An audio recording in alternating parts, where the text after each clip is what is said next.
Herkese merhaba. Bugün sizlerle bu minnoş ayıcı çalışacağız. Seri halde yükleyeceğim. İlk önce kafasını öreceğiz. Yaklaşık 25 santimlik bir oyuncak.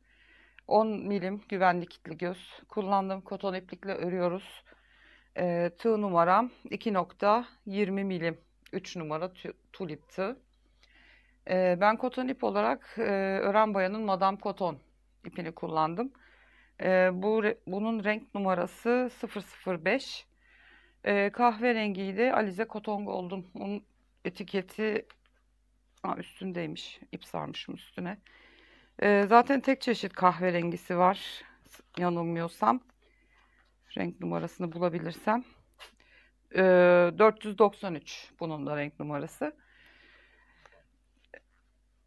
İnce tığ kullanıyorum. Yani çok ince geldi buna. Katlarına ayırıyor. 2,20 tam uydu. Ben 2,5'la örmüyorum amigurumiyi.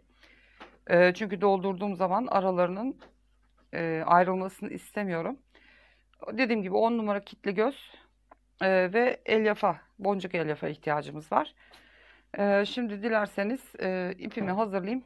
Geliyorum ve kafamızı örmeye başlıyoruz. Evet arkadaşlar. İpimi aldım. Alttan yukarıya doğru kıvırarak bir sihirli halka oluşturuyorum. İpimi içinden aldım.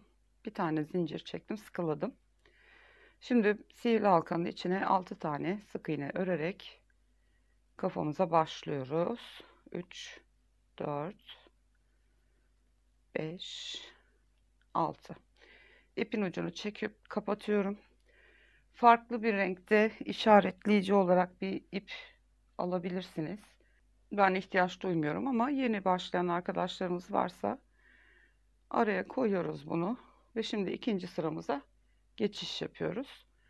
İlk sık iğneden başlayarak şimdi her sık iğnenin içine iki tane sık iğne örüp 12'ye çıkartacağız sık iğne sayımızı. Her sık iğneye 2 tane örüyoruz ve toplamda 12 tane sık iğnemiz olacak bu sırada.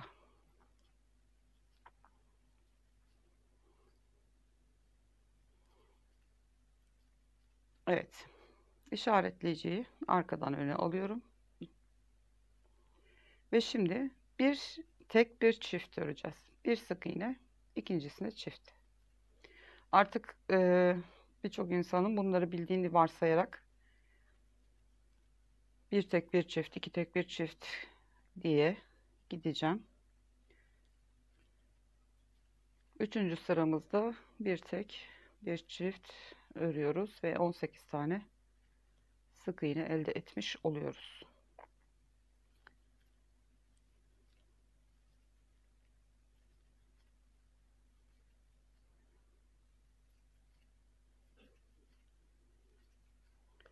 Evet, sıra sonuna geldim. İşaretleyicimi tekrar arkaya atıyorum. Şimdi iki tek bir çift öreceğiz. Bir, iki tek, bir çift örüyoruz. İki tane tek, bir tane çift. Ve böylece bu sırada sayımız 24'e yükselmiş olacak. İki tek bir çift örüyoruz.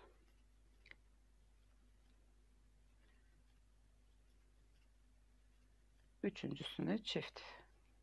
Bu şekilde sırayı dönüp bitirip geleyim. Evet, sıranın sonuna geldim. Dördüncü sıramızı bitirdik. Şimdi beşinci sıramızda 3 tek, bir tane çift. 3 tane tek, bir tane çift. Ve bu şekilde sıramızı örüp bitirelim. Evet arkadaşlar, 5. sıramızı da bitirdim. Şu anda toplamda 30 tane sık iğnemiz var. 6. sıramızda 4 tek bir çift örerek 36'ya çıkartacağız. Bu şekilde arttıra 10 tek bir çift olana kadar Örelim.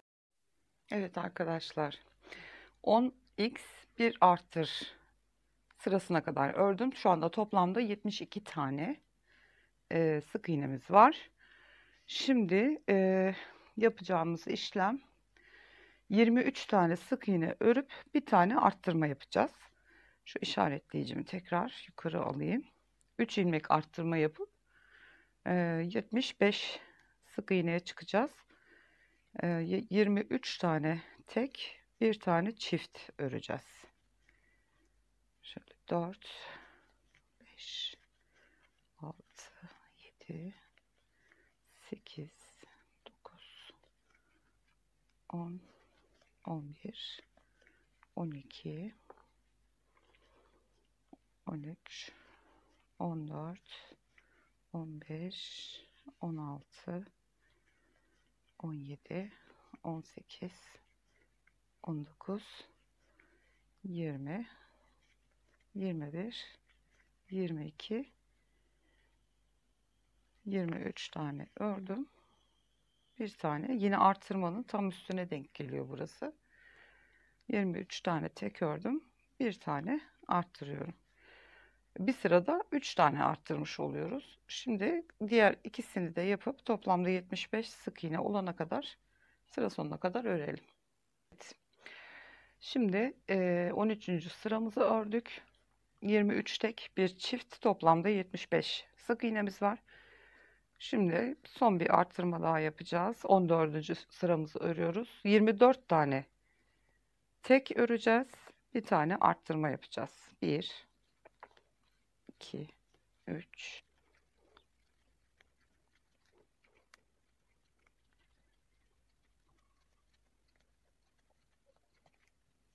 24 tane tek ördüm. Yine çiftin üstüne denk geliyor.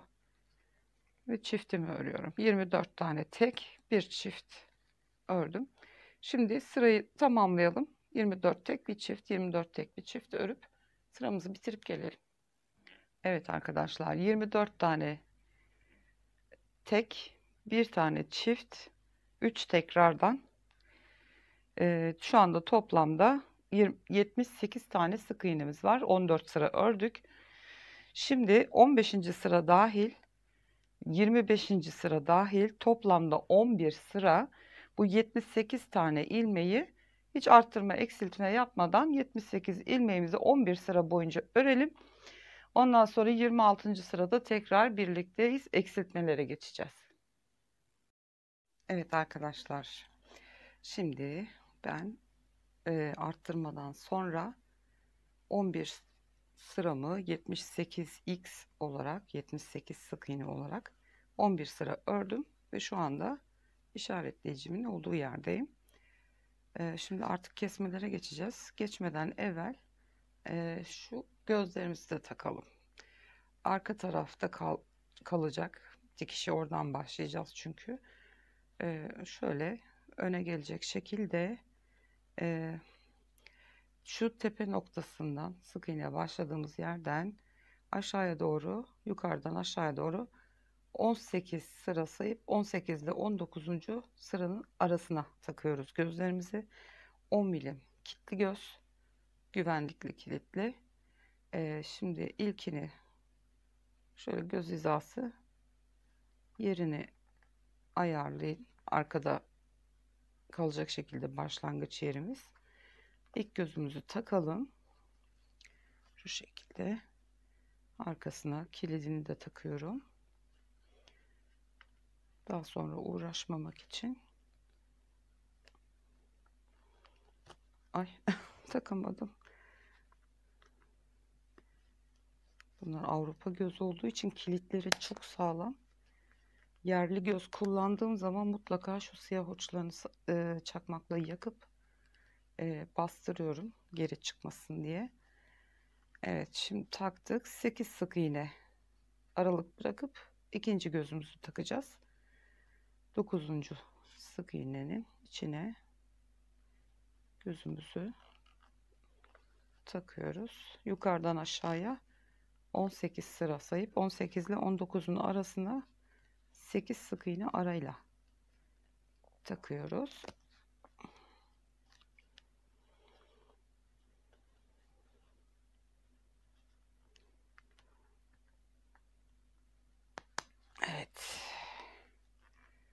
zorlanarak da olsa sonunda taktık. Evet. Şimdi artık yavaş yavaş kesmelere geçiyoruz. Şu işaretleyicimi ben çıkartayım şuradan. Tekrar takıyorum başlangıç yerine. Evet ve şimdi 26. sıramızı öreceğiz. 72 sık iğneden sonra 23 sık iğne bir arttır. Bir sonraki sırada 24 sık iğne bir arttır yapmıştık. Şimdi 24 sık iğne bir azalt yapacağız. Ondan sonra normal kesmelere gideceğiz. Şimdi 24 tane sık iğne örüyoruz. Tekrar 75'e düşüreceğiz. Bir sonraki sırada 23 sık iğne bir azalt yapacağız. 72'ye indireceğiz. Ondan sonra normal kesmelerimize devam edeceğiz. Bu arada ben saymadım.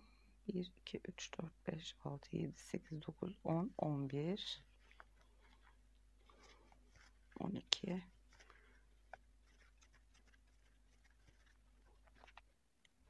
Evet, 24 tane sık iğnemizi ördük. Şimdi gizli eksiltme yapacağız. Bana bakan taraftaki tek kanadı alıyorum. Diğerinden de alıyorum. İkisini birlikte kapatıyorum. Bir tane eksiltmemi yaptım. Şimdi tekrar 24 sık iğne bir azalt. Bir kere daha 24 sık iğne bir azalt yapıp sıra sonuna kadar gelelim. Evet, 24 tane sık iğne bir azalt. 3 kere tekrar yaptım. Sıra bitti. Şimdi işaretleyiciyi yukarı alıyorum. Bir sonraki sırada 23 tane sık iğne örüp bir tane azaltacağız.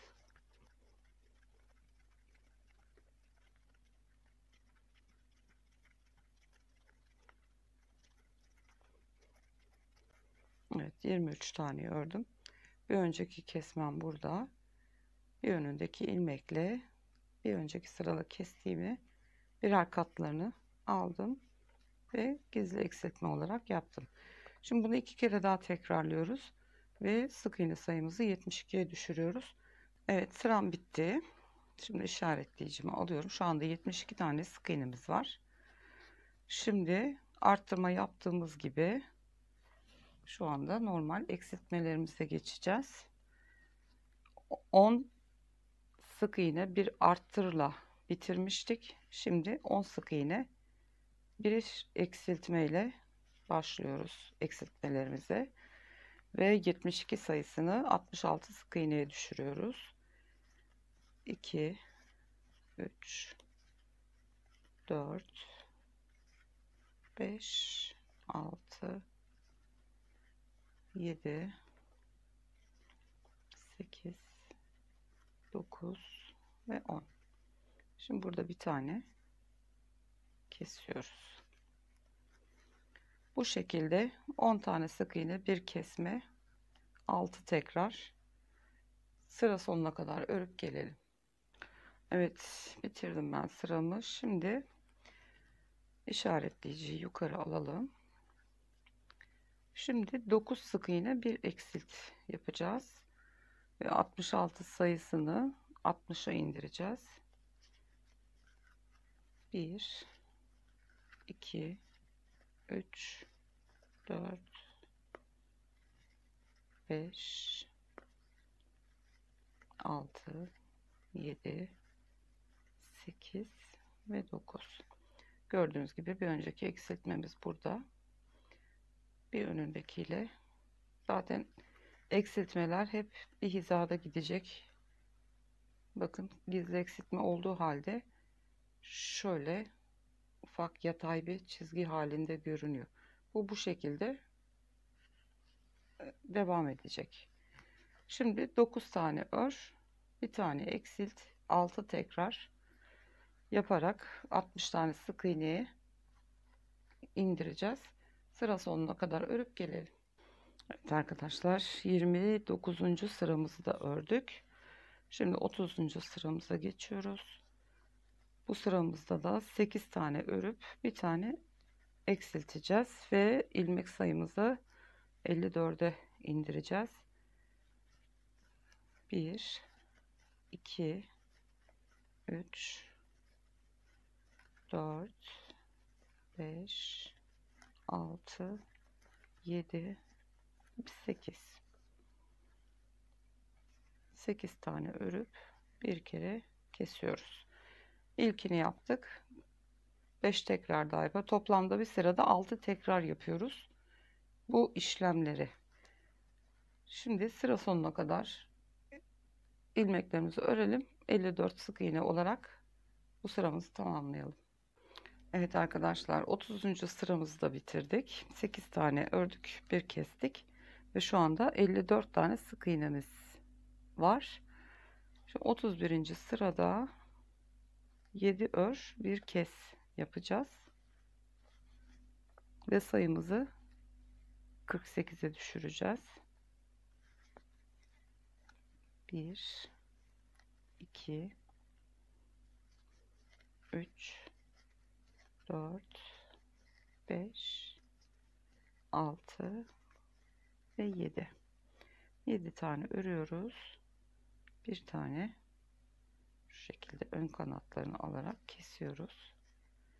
Bu şekilde sıra sonuna kadar örüp 48 tane sık iğneye ulaşalım. Evet arkadaşlar, sırayı bitirdim. 48 tane sık iğnem var şu anda. Ve şimdi 32. sıraya geçiyoruz. Bu sırada da 6 ör, bir kes yapacağız. Ben yine bir kere göstereyim. 1, 2, 3, 4, 5 ve 6. 6 tane örüyorum. Bir tane gizli kesme yapıyorum. Bu sırayı da bu şekilde 6 örgü kes yaparak 42 sık iğneyi elde edelim. Evet, sırayı bitirdim ve şu anda 42 tane sık iğnem var. 33. sıramızda da 5 tane örüp bir tane kesip 36'ya düşeceğiz. 1, 2, 3, 4 ve 5 ördüm. Bir tane kesiyorum. Ve bu sırayı da bu şekilde 5 ör, bir kes yaparak 36 tane sık iğneye ulaşalım.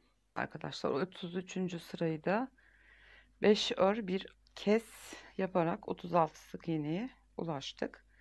Şimdi son eksiltmemizi yapacağız. 4 tane örüp bir tane keseceğiz ve 30 sık iğne olmuş olacak.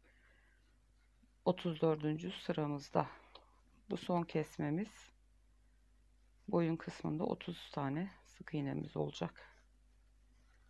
2, 3, 4 tane örüyoruz. Bir tane kesiyoruz.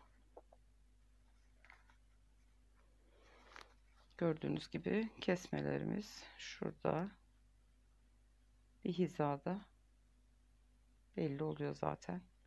Bu sıramızda şimdi 4 ör, bir kes yaparak 30 sık iğneye ulaşalım. Evet, 34. sıramızı da 4x, 4 tane sık iğne, yani bir azalt yaptık ve şu anda toplamda burada boyun kısmında 30 tane sık iğnemiz var. Kesme işlemimiz bitti. Şimdi bir sıra 35. sırayı da hiçbir şey yapmadan 30 tane sık iğnemizi örelim, bir sıra daha. Ondan sonra içini dolduracağız. Evet arkadaşlar, bir sırada 30 sık iğneyi hiçbir şey yapmadan bir sıra döndük. 35 sırada kafamız bitti. Şimdi şu işaretleyiciyi çıkartalım. İpimizi çok fazla uzun bırakarak kesmeye gerek yok. Bedende bırakacağız.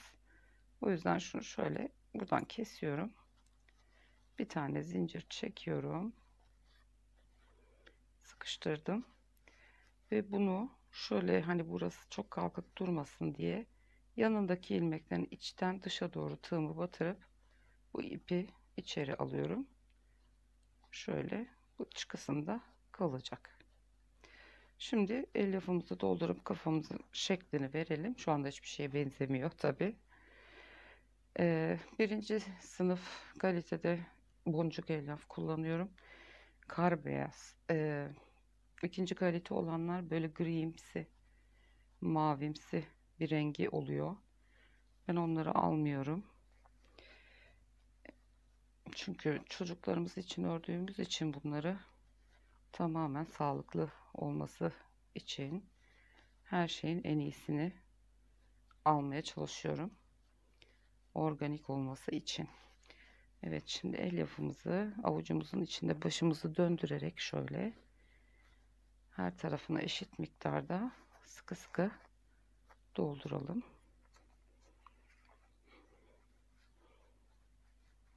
Ama ilerleyen zamanlarda artık öğrenmiş olacağınızı umarak bu kadar çok hani elyaf doldurmayı falan gösterip videoları uzatmak istemiyorum. Çünkü amigurumi örmek zaten vakit alıyor. Videolar çok uzun olacak. Eğer her ayrıntıyı, her sırayı örerek devam edersek anlaşılır yerleri zaten gayet rahat örüp ilerleyebilirsiniz. Şöyle elimle her tarafına hiçbir boşluk kalmayacak şekilde güzelce şeklini veriyoruz. Böyle gördüğünüz gibi toz toparlak bir kafamız oldu. Daha sonra gözleri içeri alacağız. Ağzımızı falan, kulaklarımızı diktik mi çok ciciş bir ayıcığımız olacak. Evet, hala alıyor elyaf. Ben öyle boşluklu kalmasından hoşlanmıyorum. Yani şu kestiğimiz ayrıntılar falan görünsün istemiyorum. O yüzden mümkün olduğu kadar, alabildiği kadar elyaf doldurmaya çalışıyorum parmağımla. Böyle her tarafına ittiriyorum güzelce ne. Bakın şurası mesela boşluk. Bakın. Buraları hep dolduracağım. Çünkü yıkandığı zaman birazcık elyaf tabii ki de sünebilir. Onun önüne geçebilmek için mümkün olduğu kadar. Ben yıllardır bu şekilde yapıyorum ve hiçbir şikayet almadım. Gayet rahat 30 derecede makinede düşük sıkma devrinde yıkayabilirsiniz. Gözler kilitli göz olduğu için ne çocuğunuz çıkartabilir ne yıkadığınız esnada çıkar. Evet, bu kadarı yeterli. Evet arkadaşlar, kafamız bitti. Gördüğünüz gibi yuvarlak bir kafamız oldu. Sıkı sıkıya da doldurdum. Çok yumuşak değil, çok da taş gibi sert değil. Dikerken yine boşluk oluşursa tamamen kapatmadan evvel boyun ve beden arasını dikerken aradaki boşluklara yine elyaf ilavesi dikerken yaparız. Evet, kafa bitti. Gövdesini öreceğiz. Gövde kafadan biraz daha küçük. Kafası büyük. Gövde biraz daha küçük. Gene Madame Coton'la devam ediyorum ben. Aynı iplik. 2.20 milim tığ kullanıyorum. Gerçi silinmiş artık ama 3 numara 3 2.20 milim. Şimdi şu ayıcığımızı kenara alalım. İpimi alıyorum ve ayıcığımızın gövdesine başlayalım. Alttan yukarıya doğru büküyorum ipi. Bir tane zincirle sabitleyip 6 tane sık iğnemizi halkamızın içine örüyoruz. 4, 5 ve 6. İpi çekerek halkayı kapatıyorum. Farklı bir renk ip işaretleyici olarak sıranın sonuna koydum ve ikinci sıramıza geçiyoruz. Bütün sık iğnelere bu sırada çift batacağız. Klasik amigurumi başlangıcımız. Her sık iğnenin içine 2 tane batarak sayımızı 12'ye çıkartıyoruz.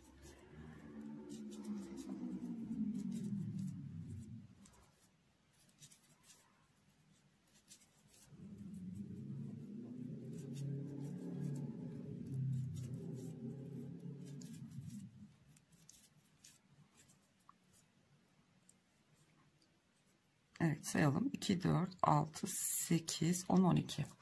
Üçüncü sıramızda işaretleyiciyi öne alıyorum. Bir tane tek, bir tane çift örüyoruz. Bir tek, bir çift. Bir tane tek, bir tane çift örüyoruz. Bu sıramızda ve sık iğne sayımız 18 tane olacak. Bir tek, bir çift örerek sıramızı tamamlıyoruz.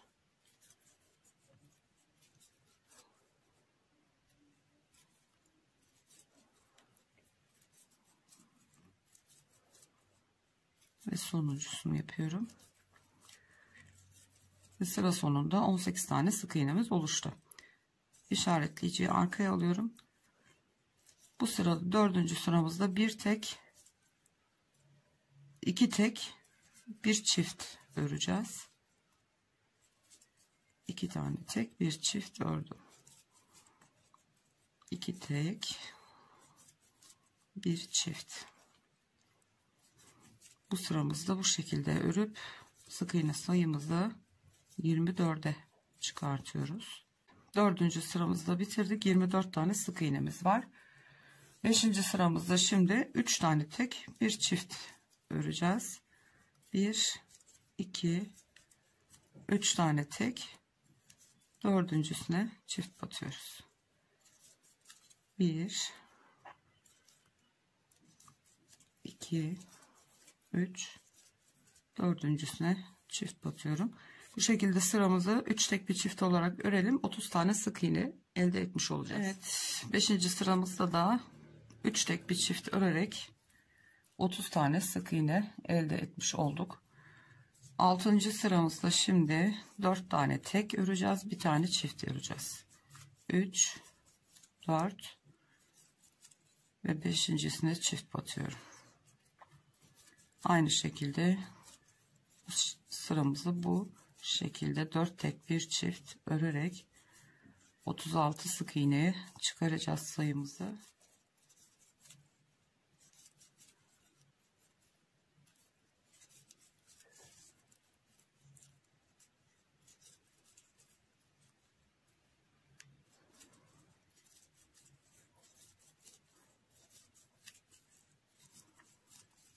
Dört tane tek, bir tane çift örüyoruz. Gördüğünüz gibi arttırmalar 2 ördüklerimiz burada. İlkine değil, ördüğümüz çift hep arttırmanın üstüne, hep aynı hizada oluyor arttırmalar. Bakın şurada çift ördüklerimiz hep üstüne, üst üste denk geliyor.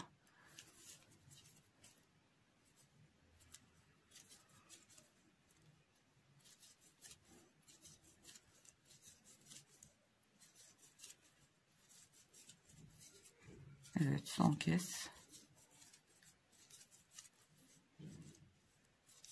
4 tane tek bir çift örerek 36 tane sık iğnemiz oldu 6. sıramızda. 7. sıramızda şimdi 5 tane tek, 1, 2, 3, 4, 5 ve çiftin üstüne yine çift yapıyoruz. 5 tek bir çift olarak bu sırayı dönüp sayımızı 42'ye çıkartıyoruz. 5 tek bir çift örerek sıramı bitirdim. 42 tane sık iğnemiz var şu anda ve son artırmamızı yapıyoruz.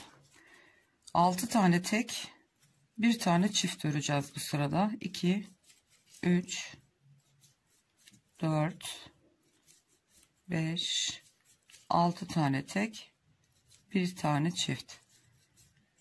Bu sırayı bu şekilde 6 tek bir çift örerek 48 tane sık iğneye ulaşalım. Sıramızı da bitirdik. 6 tek bir çift örerek 8 sıranın sonunda 48 tane sık iğnemiz var.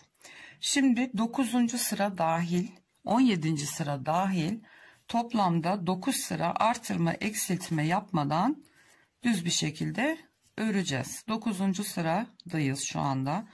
9. sıra dahil 17. sırada dahil toplamda 9 sıra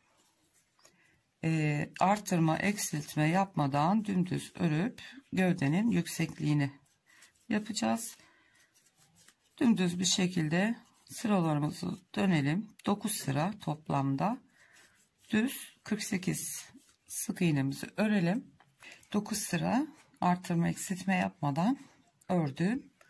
Şu an 17. sıradayız. Ördük, bitirdik. Şimdi 18. sırada kesmelerimize başlayacağız.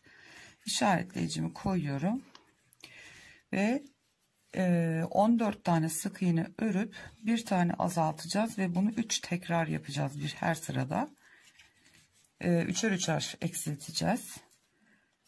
14 tane örüp bir tane eksilteceğiz. Şimdi 2 3 4 5 6 7 8 9 10 11 12 13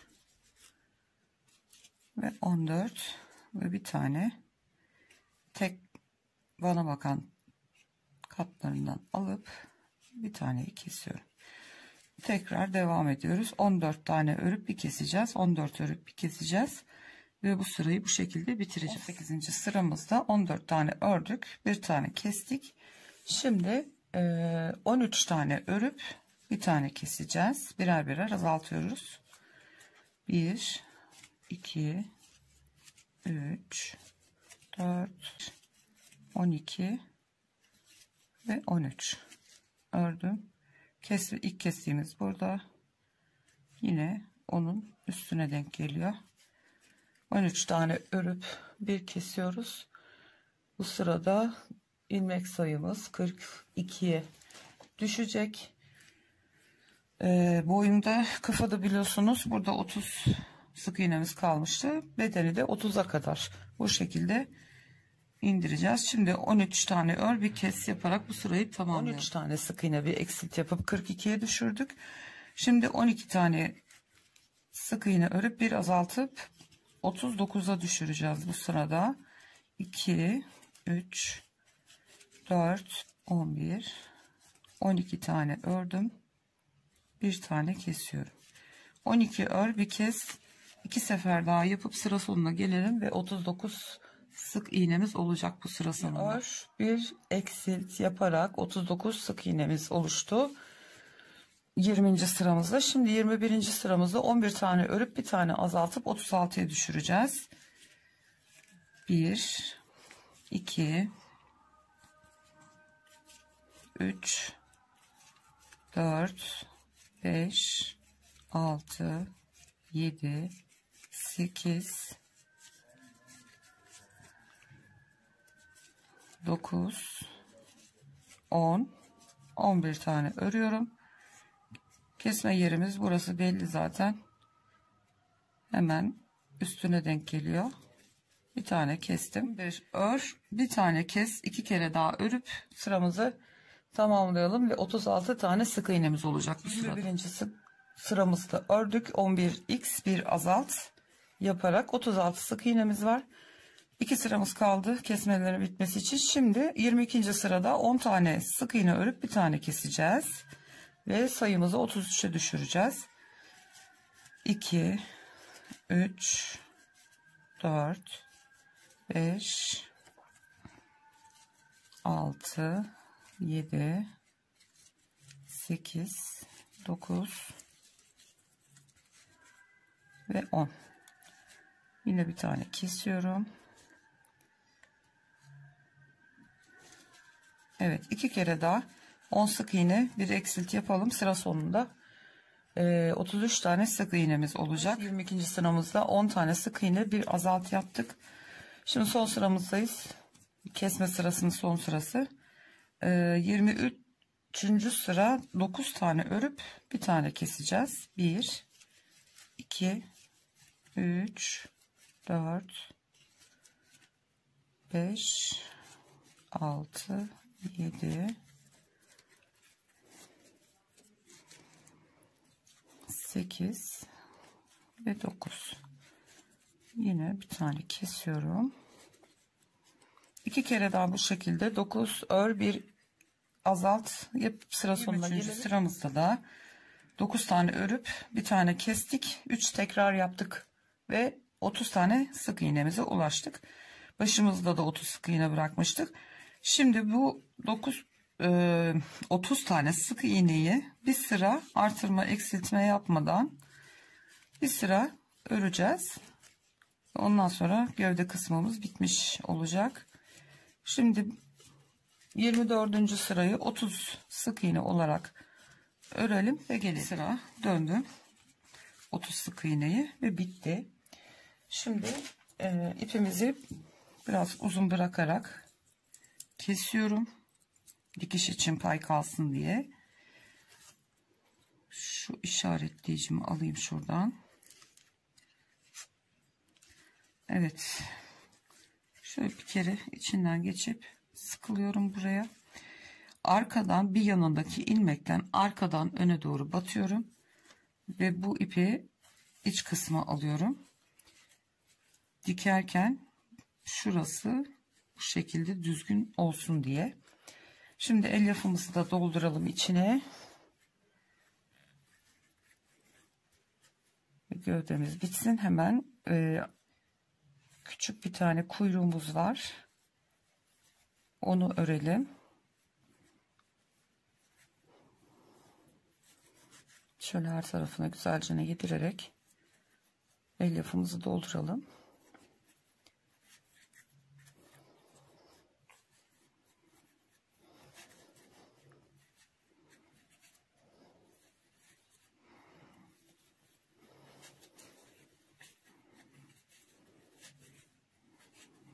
Evet.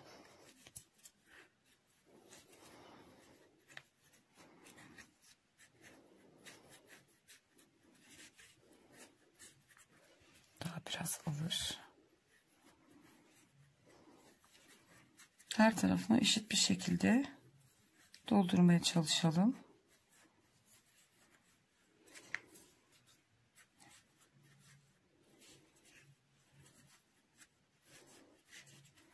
Şimdi dikerken kontrol edeceğiz zaten, boşluk varsa boyunla gövdeyi birleştirirken kapatmadan tam birazcık daha takviye yapacağız içine ki kafa sallanmasın.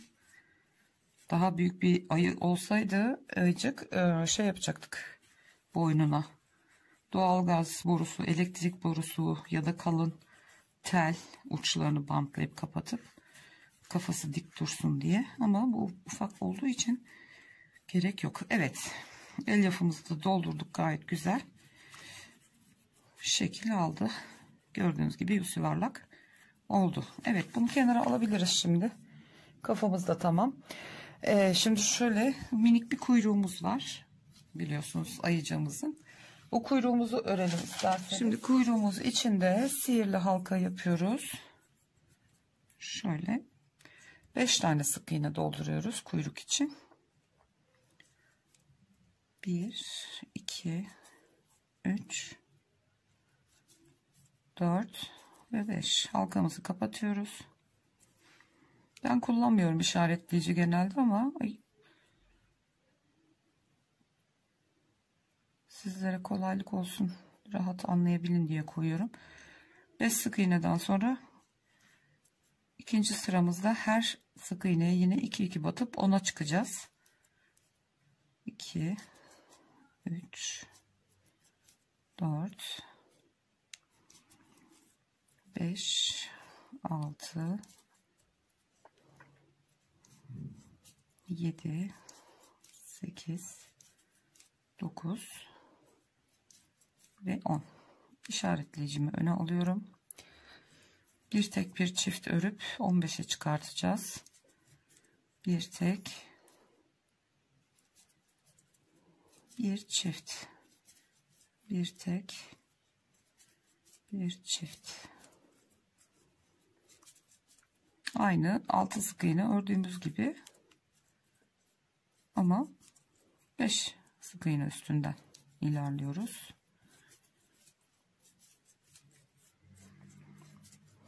Bir tek bir çift 15 sık iğnemiz oldu. Şimdi 4. sıra dahil, 7. sıra dahil 4 sıra bu 15 tane sık iğnemizi örüp gelelim. Sıra ördüm. 7. sıradayız. Şimdi bir kere bir sıra eksiltme yapacağız ve kuyruğumuz bitecek. Bir tane örüp bir tane eksiltiyoruz. Tekrar azaltmış olacağız ilmeklerimizi. 10'a bir tane örüyoruz, bir tane eksiltiyoruz.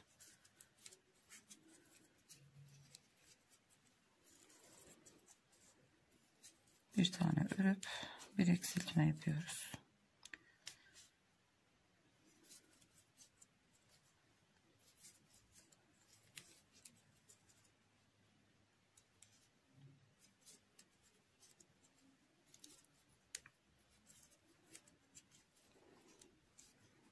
Evet, son kesmemi de yapıyorum. Ve dikmek için birazcık ip bırakıp şunu çıkartayım. Yine bir zincir çekip kapatıyorum. Ben her zaman bunu bir yan ilmeğinden içeri alıyorum. Dikerken belli olmuyor böyle olduğu zaman. Evet, kuyruğumuzu da ördük. Şimdi dilerseniz kulağını da örelim hemen. O da çok kolay. Sihirli halka yaparak başlıyoruz kulağımıza. Ve 6 tane sık iğne dolduruyoruz hemen içine. 1, 2, 3, 4, 5 ve 6. Halkayı kapatıyorum. İkinci sıramızda hepsine çift batıyoruz yine. 12'ye çıkartıyoruz. 1, 2, 3, 4, 5, 6, 7, 8, 9, 10, 11 ve 12. İkinci sıramızı bitirdik. Üçüncü sıramızda bir ör bir artır. Bir tane sık iğne örüyoruz. Bir tane arttırıyoruz. Bir tek bir çift örerek 18'e çıkıyoruz. Bir tek bir çift, bir tek bir çift, bir tek bir çift, bir tek bir çift. Şu anda 18 tane sık iğnemiz var. Evet, 4. sıramızda 2 tek bir çift öreceğiz. 1, 2 tek bir çift, 24 sık iğneye çıkmış olacağız. 1 tek, 2 tek bir çift.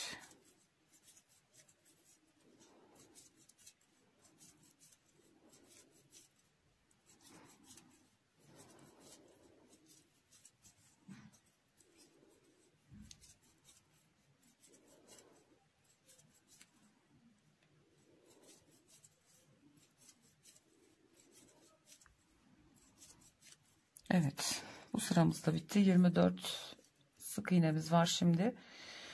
5. sıra dahil, 8. sıra dahil 4 sıra 4 sık iğneyi 4 sıra örüp geliyorum. Evet. 4 sıra ördüm ben. 24 tane sık iğnemiz. Şimdi işaretleyici çıkartıyoruz. Şöyle kulağımızı ikiye katlıyoruz. Örerek birleştireceğiz burasını sık iğne ile. Bu şekilde dikmesi daha rahat oluyor. Evet, son ördüğümüz sık iğne tam kenarda. Şimdi bir sonrakinden ve tam karşısındakinden batarak sık iğne ile karşılıklı sık iğneleri alarak örerek tamamlıyoruz burayı. Karşılıklı batıyoruz ve sık iğne örerek kapatıyoruz kulağımızı.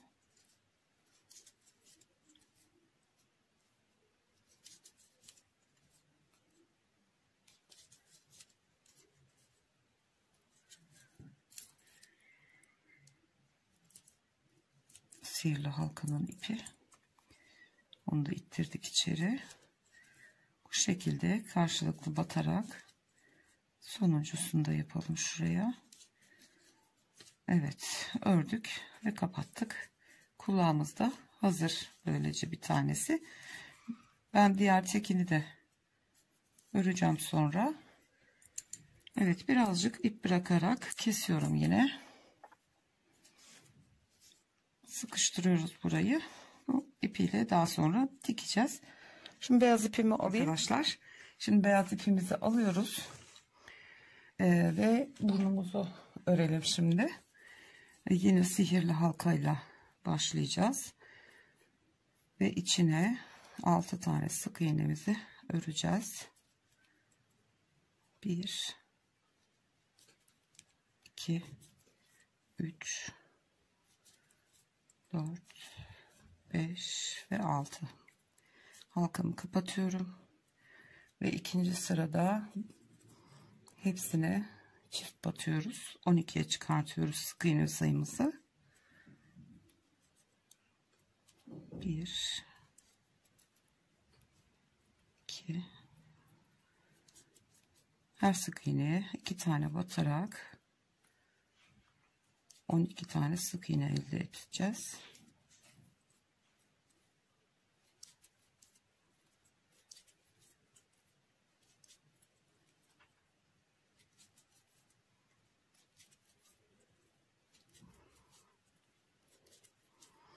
Evet, 12 tane sık iğne oldu ikinci sıramızda. 2 4 6 8 10 12.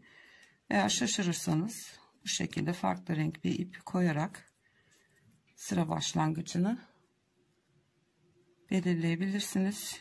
Üçüncü sıramızda bir tek bir çift öreceğiz ve 18'e çıkacağız. Bir tek bir çift.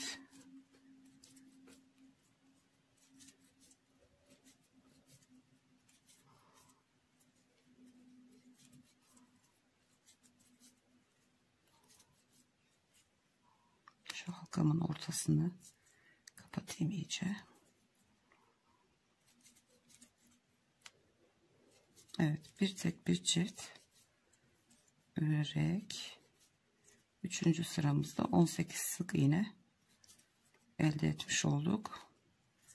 Şimdi dördüncü sıramızda işaretleyiciyi öne alıyorum. Dördüncü sırada 2 tek bir tane çift. Bu sıramızı da bu şekilde örüp geliyorum. Dördüncü sıramızda 2 tek bir çift örerek 24 tane sık iğne sahip olmuş olduk.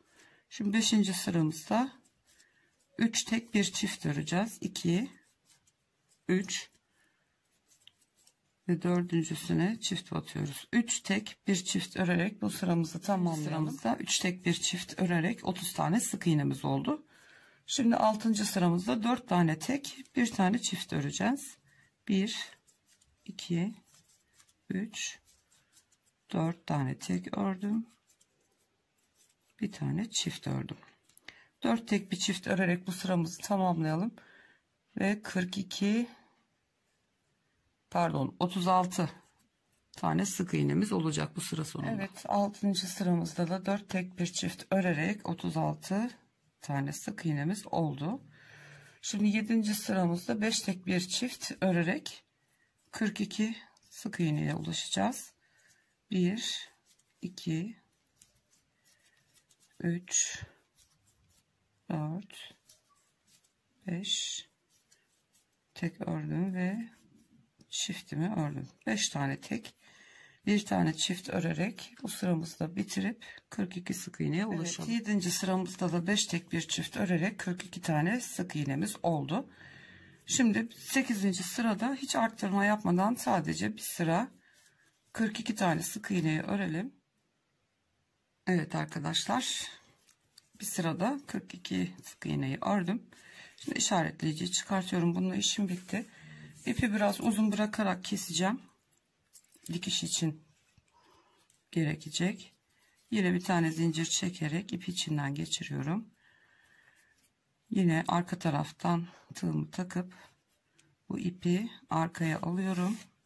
Evet, burnumuzun işlemesini diktikten sonra yapacağız. Şimdilik bittik. Kuyruğumuzu, gövdemizi ve kulağımızı örmüş olduk. Ayıcığımızın kolunu ve bacağını öreceğiz.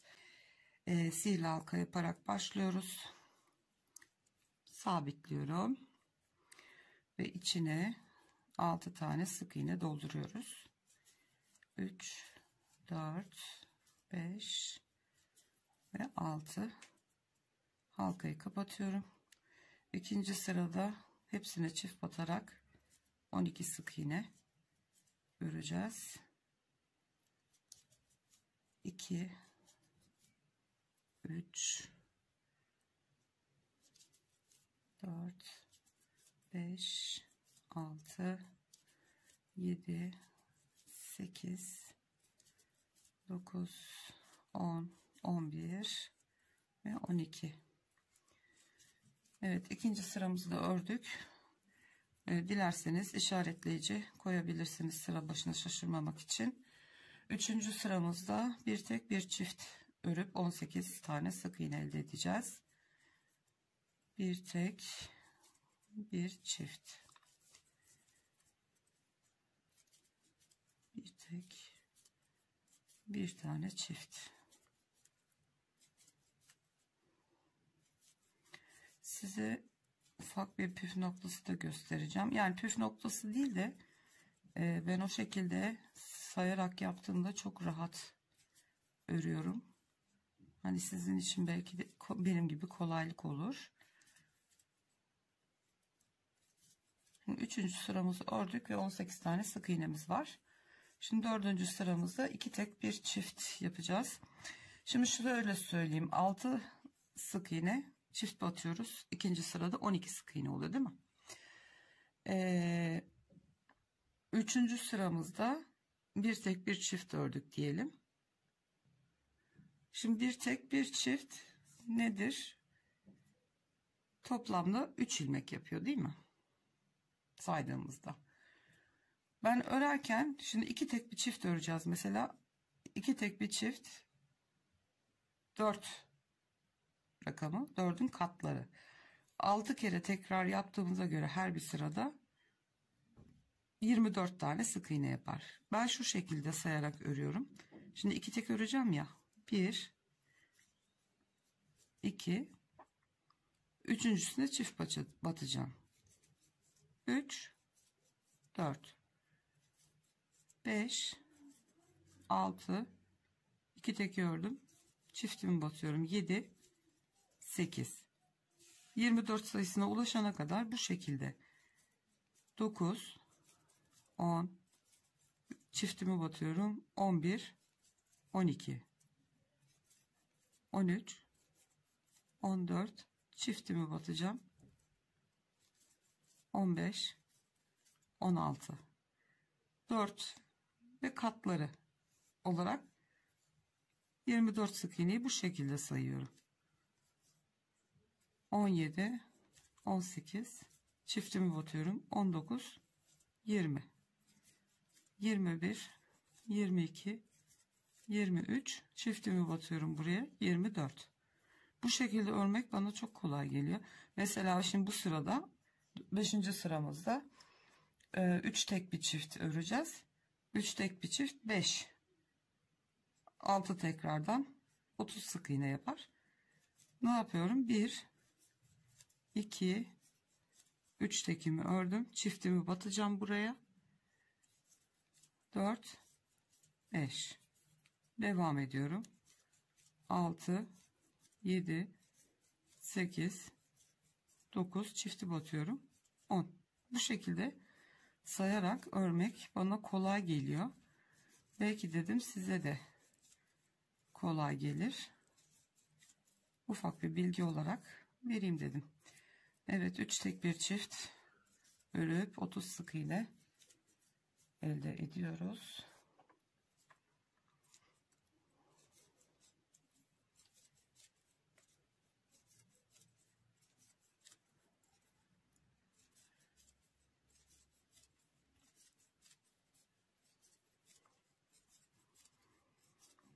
Evet, 5.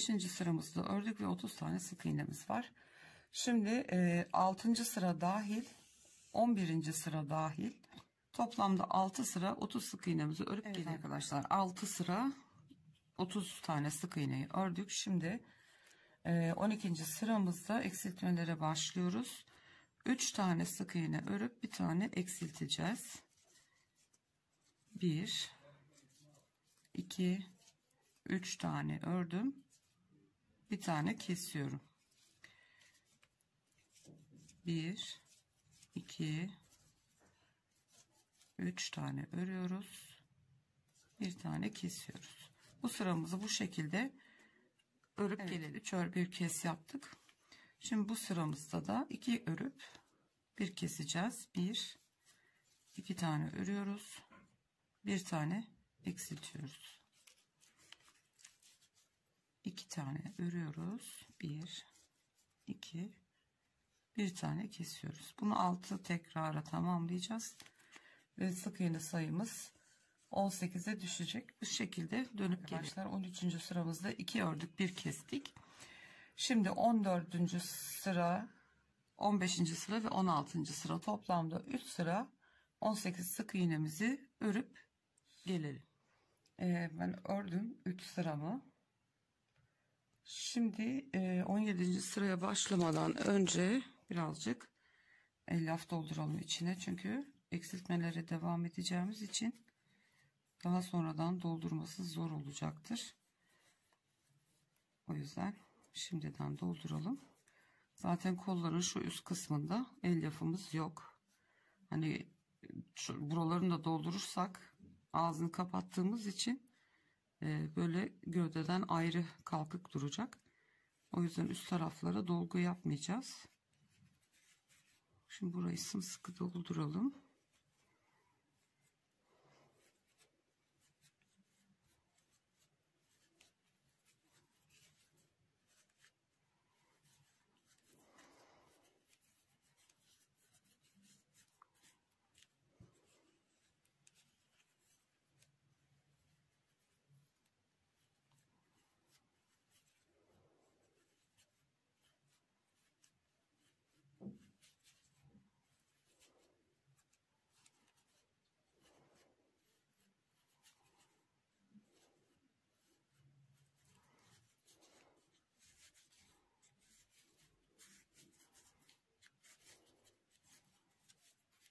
Birazcık daha alır.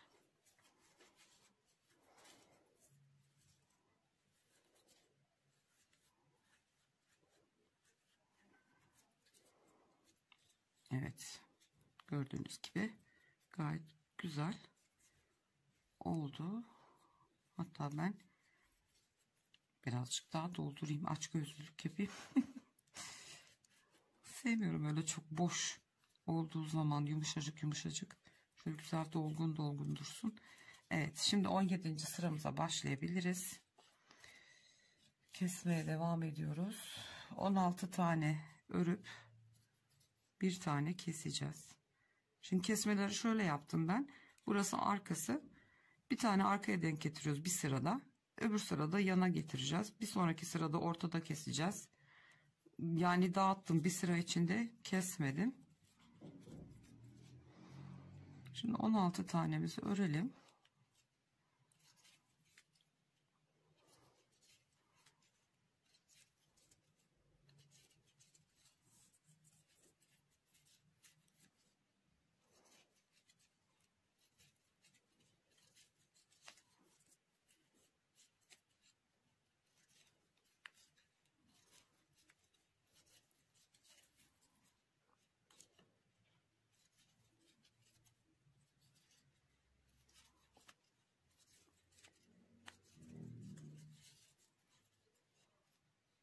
Evet, 16 tane ördüm. Son 2 tane kaldı zaten. Onları da kesiyorum ve 17 sık iğneye düşürdük toplamda. 18. sıramızda şimdi 3 tane örüyoruz. Yana denk getireceğiz şimdi kesmeyi. Elimizin dışı burası. Arkada kestik. Şimdi yanda keseceğiz. 3 tane ördüm. Ve bir taneyi kesiyorum. 4. sık iğnemiz oldu bu. Ve şimdi kalan 12 tane sık iğneyi sıra sonuna kadar örüyoruz. Ve sıra sonunda 16 tane sık iğnemiz kalmış olacak. Bir bir eksiltiyoruz.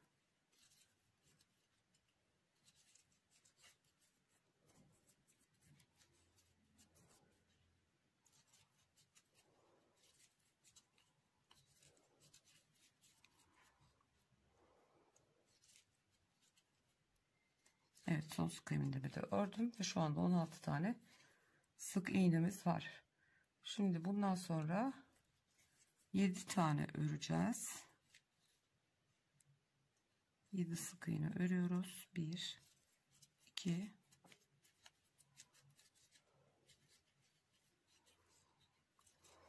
3 4 5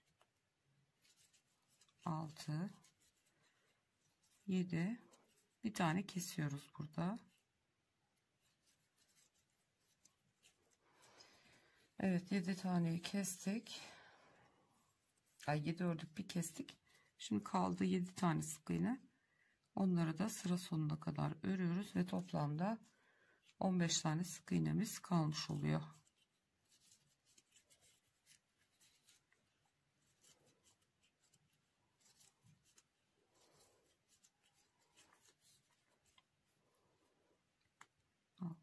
Ve 7. Evet. Şimdi 19. sıramız bitti. 20. sırada 10 tane öreceğiz.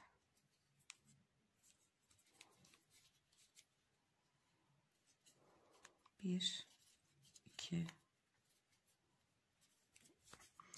parmağımı birazcık ip sırayım. 3 4 5 6 7 8 9 10 ve bir tane kesiyoruz burada. Ve kalan sık iğnelerimizi 3 tane sık iğnemiz var. Onları örüyoruz. Ve toplamda 14 tane sık iğnemiz var şu anda. Şu kısma birazcık daha elyaf takviyesi yapalım. Geri kalan sıralarda zaten boş olacak. Elyaf koymayacağız oralara. Az bir şey daha koyalım.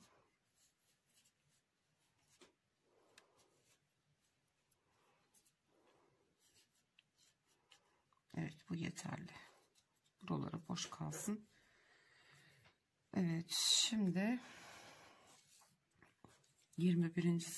sıramızda 12 tane öreceğiz. 1 2 3 4 5 6 7 8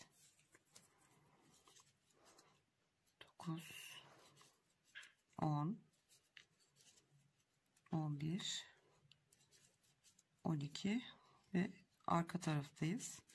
Buraya bir tane kesme yapıyoruz ve 13 tane sık iğnemiz kaldı.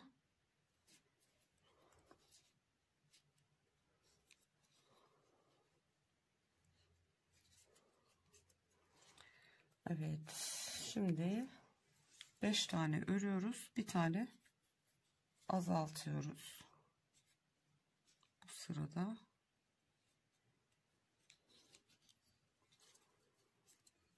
1 2 3 4 5 ve bir tane kesiyoruz.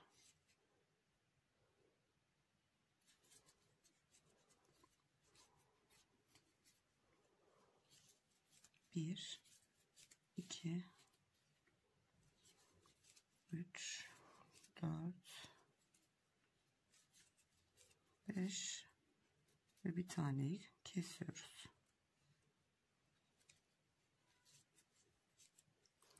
Evet, 11 tane sık iğnemiz kaldı. Şimdi 7 tane öreceğiz. Şu işaretleyiciyi çıkartayım ben. 7 sık iğne örüyoruz.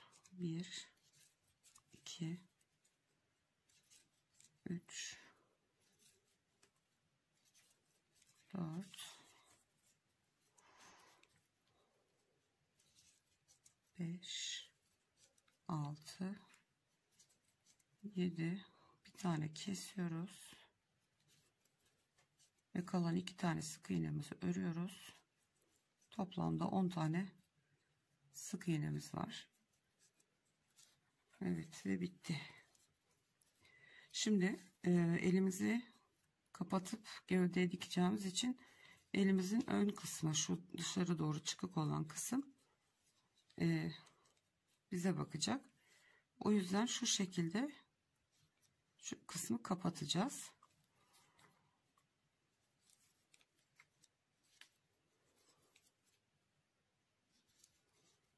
Şimdi şu sık iğnelerden karşılıklı batarak sık iğne örerek kapatıyoruz.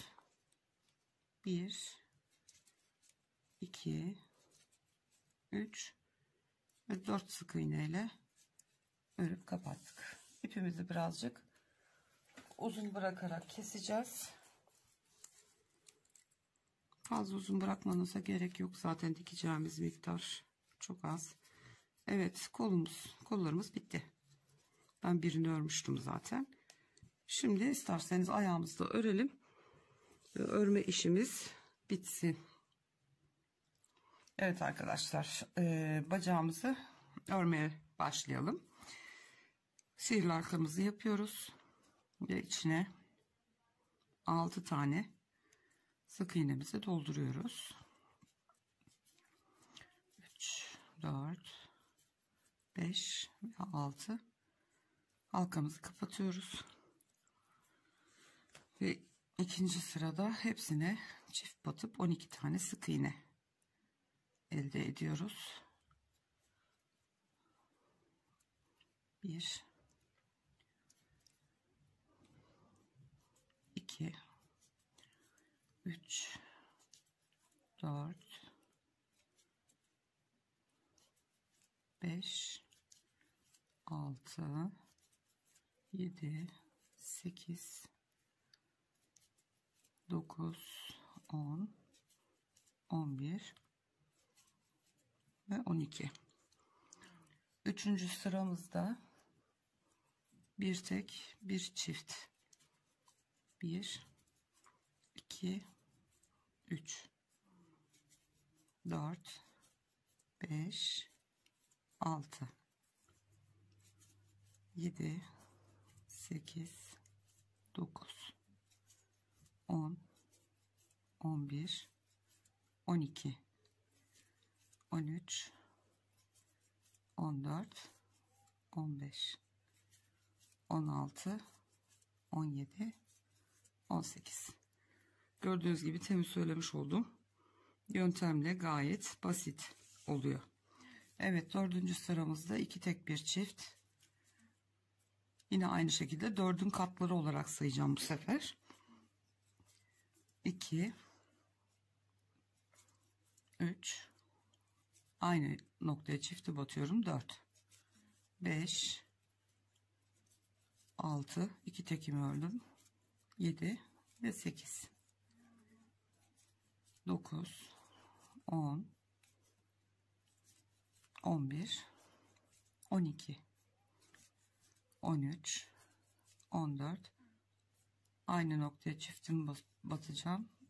15 16 17 18 19 aynı noktaya 20. 21 22 çiftimi yapıyorum. 23 ve 24. Evet, 24 sık iğnemiz oldu 4. sıranın sonunda. Şimdi 5. sırada 3 tek bir çift öreceğiz. 30 sık iğne olacak. 1 2 3 tekimi ördüm. Dördüncüye 4 ve 5'i örüyorum. 6 7 8 çiftimi yapacağım şimdi. 9 ve 10 11 12 13 14 ve 15 16 17 18 ve 19 20. Çok kolay. 21 22 23 24 ve 25 26 27 28 ve 20 30 29 30. Evet, şimdi bu sıramızda 6. sıramızda 4 tek bir çift örüp 42'ye çıkacağız. Pardon, 36'ya çıkacağız. 1 2 3 4 tek 5 ve 6. Bu şekilde 4 tek bir çift örüp bu sıramızı bitireceğiz. Sıramızda 36 tane sık iğnemiz oldu. Şimdi 7. sıramızda 5 tek bir çift örüp 42 sık iğne yapacağız. 1 2 3 4 5 tane tek, 6 ve 7 çifti. Bu şekilde 5 tek bir çift örerek 42 tane sık iğnemizi tamamlıyoruz. Sıramızda bitirdik. 42 tane sık iğnemiz var. Şimdi 8 9 10 11 4 sıra artırma eksiltme yapmadan 4 sıra öreceğiz. Ondan sonra da yavaş yavaş eksiltmelere geçeceğiz. Evet, 4 sıramı ördüm. 42 sık iğne olarak. Şimdi 12. sıramızda eksiltme yapacağız. 5 tane sık iğne örüyoruz. 2 3 4 ve 5. Bir tane kesiyoruz.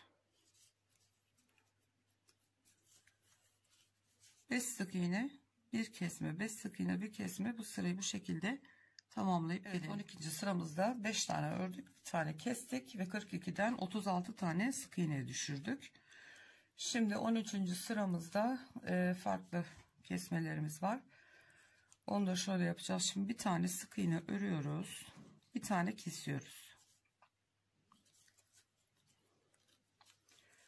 11 tane sık iğne öreceğiz. 1 2 3 4 5 6 7 8 9 10 11. Şimdi 11 tane sık iğne ördükten sonra bir tane kesiyoruz. Bir tane örüyoruz. Bunu bir daha tekrarlıyoruz. Bir tane kesiyoruz. Bir tane örüyoruz. Yani bir kes, bir ör, iki tekrar yaptık burada. Şimdi bir tane daha keseceğiz burada. Ve yine 11 tane sık iğne öreceğiz. 2 3 4 5 6 7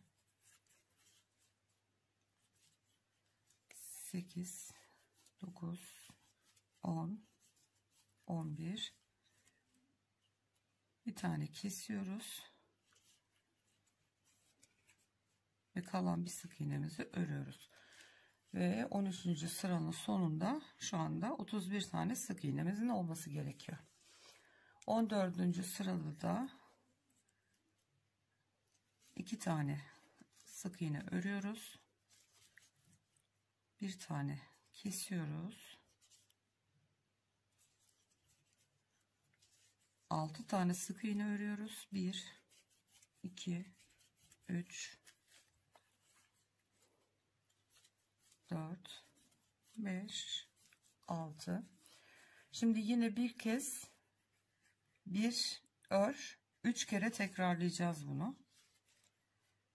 Bir tane kesiyoruz, bir tane örüyoruz, bir tane kesiyoruz, bir tane örüyoruz. 2 tekrar oldu. Bir kere daha yapıyoruz. Bir tane kesiyoruz ve bir tane örüyoruz. Evet, bir kez bir ör, 3 tekrar yaptık şu kısımda. Şimdi yine bir tane keseceğiz.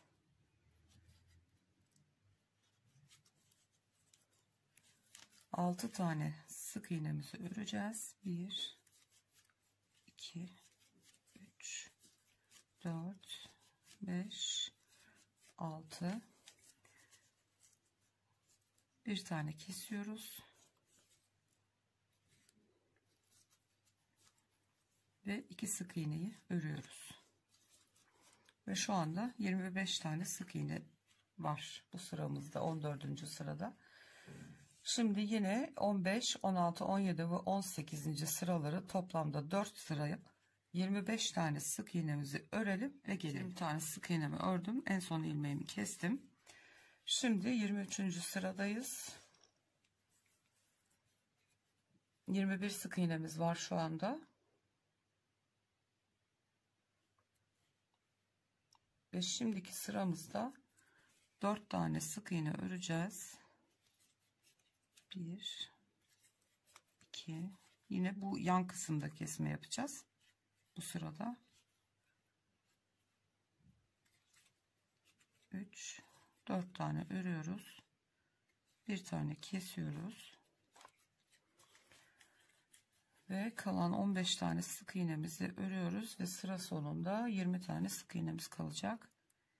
Şimdi 15 tane sık iğneyi sıra sonuna kadar örüp geliyoruz. Sıramızda ördük. Ve şu anda elimizde 20 tane sık iğne var. Şimdi birazcık daha elyaf takviyesi yapmak istiyorum.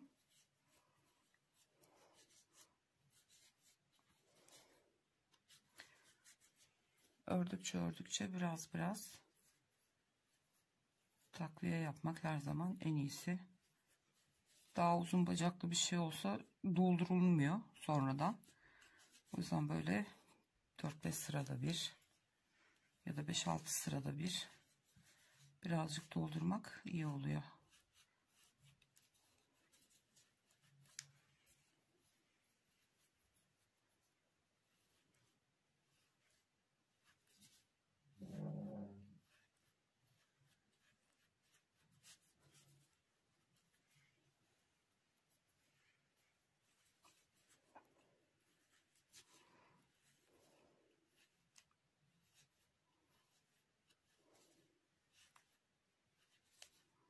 Evet, bu kadar yeterli. Zaten az bir şey kaldı. Bu kısımlar boş kalacak, elyafsız olacak. Evet, yeter bu kadar. Şimdi 24. sıramızı öreceğiz. 9 tane sık iğne örüp bir tane keseceğiz.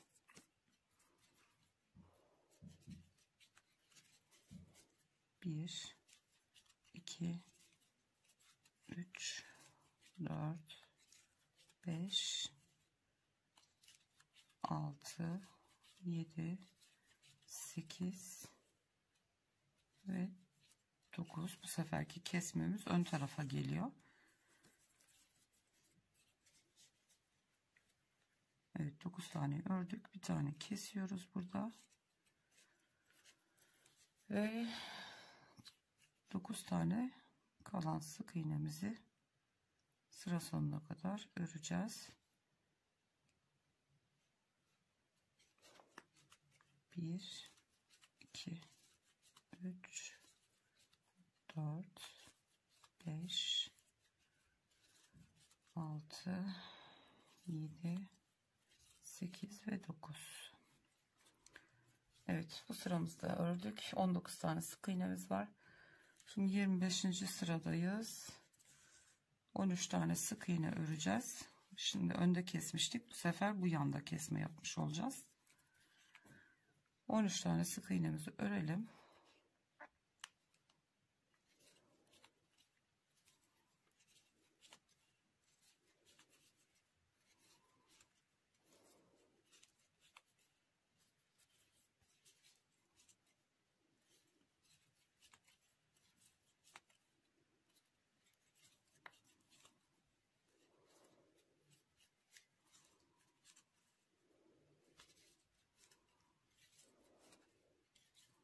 Evet, 13 tane ördüm.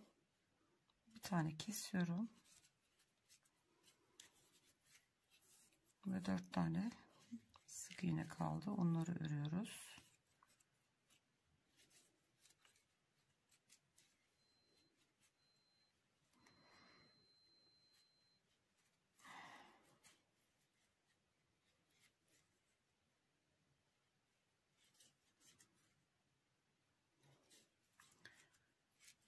Evet, bu sıramız da bitti. Şimdi 26. sırada 16 tane sık iğne örüp bir tane sıra sonunda kesme yapacağız. Arkaya denk getireceğiz. 16 sık iğne bir kesme yapıp geliyor. 26. sıramızı da ördük. Şu anda 17 tane sık iğnemiz var. 27. sıramızda 3 tane sık iğne öreceğiz. 1 2 3 bir tane kesiyoruz. Gene yana denk gelmiş oluyor.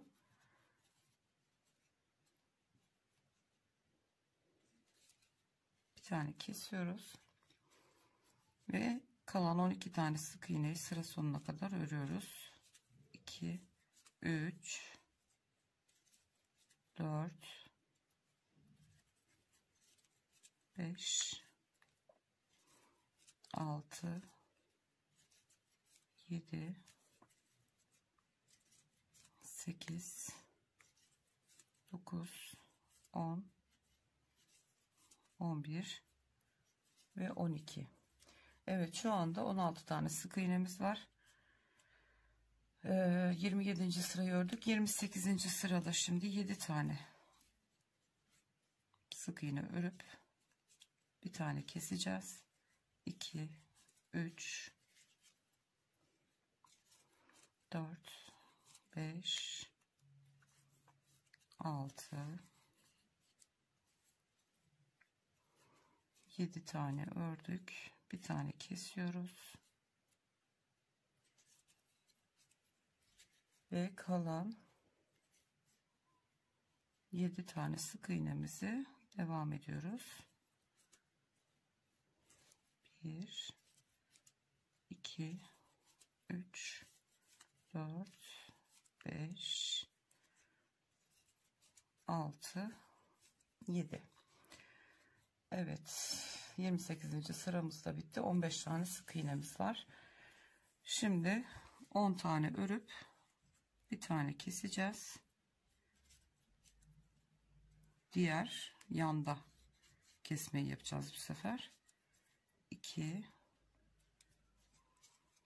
3 4 5 6 7 8 9 10. Bir tane kesiyoruz.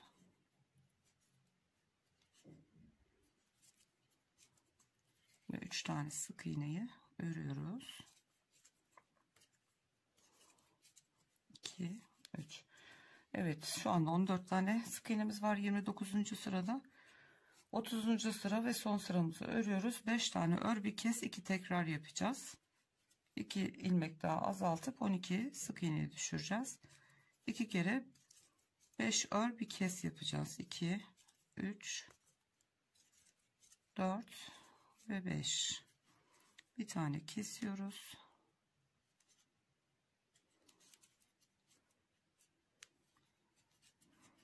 Tekrar 5 tane örüyoruz. 1 2 3 4 5 ve son kesmemizi yapıyoruz. Ayağımızın öreceğimiz sıraları bitti. Şimdi bunu da bu şekilde öne bakan kısmı kapatacağız. Şimdi sıramız bitti. Ama yanda kaldı bitiş yerimiz. Ayağımızın ön kısmı burada. Şimdi bunu göz kararı şöyle ikiye katladık mı? Bakayım şuradan. 1, 2, 3 tane sık iğne örmemiz gerekiyor arkaya gelebilmek için. Şöyle tamamen göz kararı kısmımız burası. Bu şekilde katlamak gayet güzel oldu. Düz duruyor. Bakalım şimdi. 1, 2, evet 3 tane sık iğne örüp arkaya gelelim. 1, 2 ve 3. Oh, ilmeği tutturmuşum. Şimdi ikiye katlıyoruz gene bunu güzel. Şimdi yine kolda yaptığımız gibi sık iğnelere karşılıklı batarak sık iğne örüp kapatıyoruz. 2, 3, 4 ve sonuncusuna da batıyorum. 5 tane sık iğne ördük, kapattık. İpi biraz ve yine ilmeğin içinden geçireyim ipi. Evet, bacaklarımızı da bitirmiş olduk gördüğünüz gibi. Gayet ciciş oldular. Şimdi hemen şu boynundaki kurdelemizi ya da papyonumuz neyse onu örelim. Kahverengi iple öreceğim. Göz kararı zincir çekmiştim ben ona. Buna da aynı şekilde sıkaladım. 3, 4, 5, 6, 7, 8, 9, 10, 11, 12, 13, 14, 15, 19, 20, 21, 22, 23, 24 tane çeksek yeter. İkinci bir değil, ikinci zincirden itibaren hepsine birer tane sık iğne örüp geleyim. Siz de örün. Zaten 4 sıra falan örmüştüm galiba. Şu şekilde bütün zincirlerin hepsine birer tane sık iğne örüp gelelim. Evet, sıra sonuna geldim. Şimdi bir zincir çekip dönüyorum. Ve bu şekilde batmıyoruz. Sık iğnenin arkasındaki tek kanadı alıyoruz. Şu şekilde arka dalını alarak öreceğiz. Şöyle kabartılı bir görüntü olsun diye.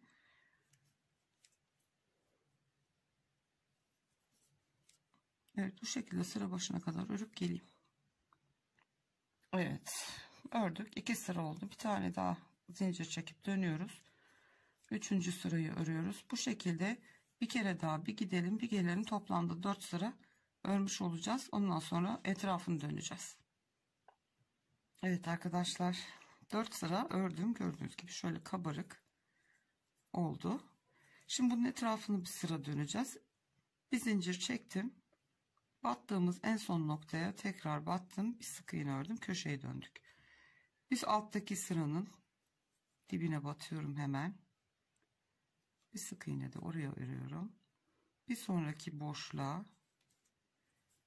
yine şu tersten ördüğümüz sıranın tepesine batıyorum. Köşe noktamız tam. Oraya batıyorum. Bir tane zincir çekiyorum. Aynı noktaya bir daha batıyorum. Köşeyi dönmüş oldum. Şimdi bunların hepsine birer tane sık iğne örerek diğer başa kadar örelim. Evet, en son köşeye kadar geldim. Şimdi yine bir zincir çekip aynı noktaya tekrar batıyorum ve köşeye dönüyorum. Bir sonraki sıranın boşluğuna, bir sonrakinin boşluğuna, her sıranın kendi boşluğuna batıp, bu da tam köşemiz.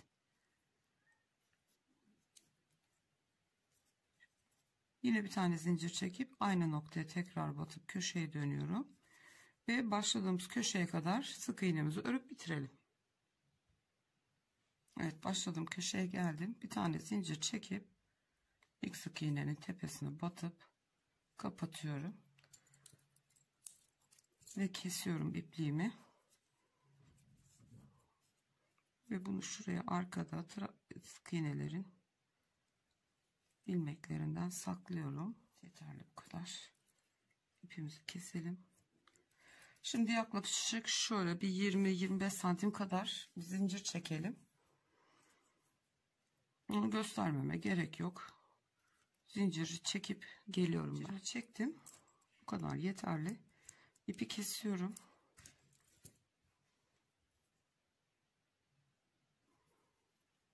Kapatıyorum.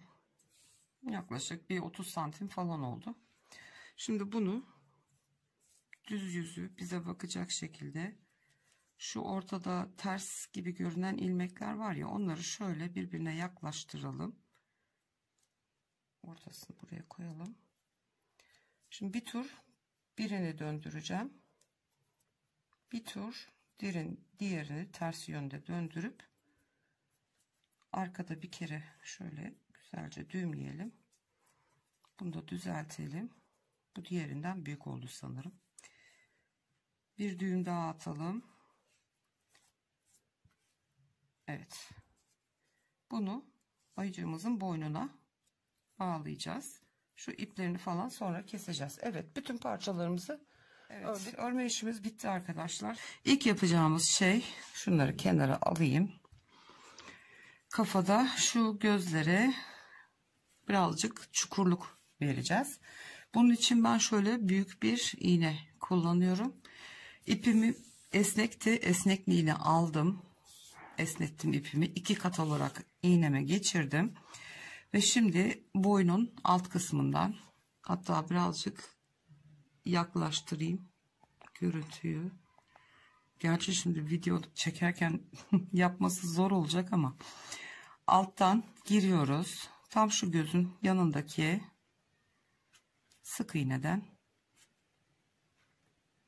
Ben çünkü normalde kucağımda örüyorum. Sık iğneden çıkıyorum.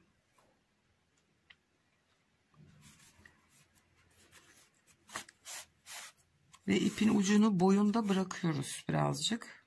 Düğümleyeceğiz sonra. Tam karşısındaki hizadan batıp diğer gözün iç kısmından çıkıyorum.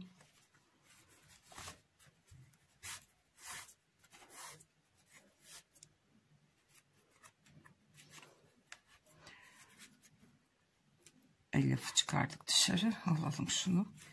Evet, şimdi yine aynı sıradan tam karşısına batıyorum ve boyundan tekrar geri çıkartıyorum iğnemi. Şu ipleri de gözün altına alalım. Şimdi ipin iki ucunu tutarak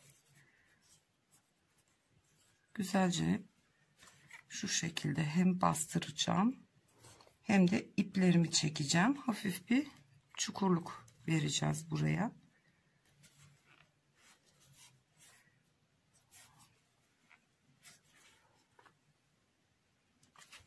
Evet, hafiften. Şimdi bu zamanla birazcık da esneyeceği için fazladan sıkabilirim. Şimdi bunu güzel düğümleyeceğiz.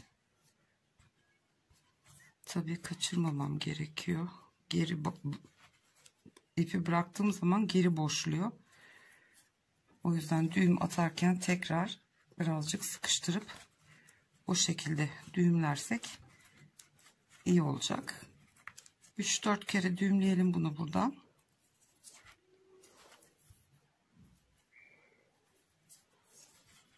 Evet, ve iplerimizin ucunu kesebiliriz.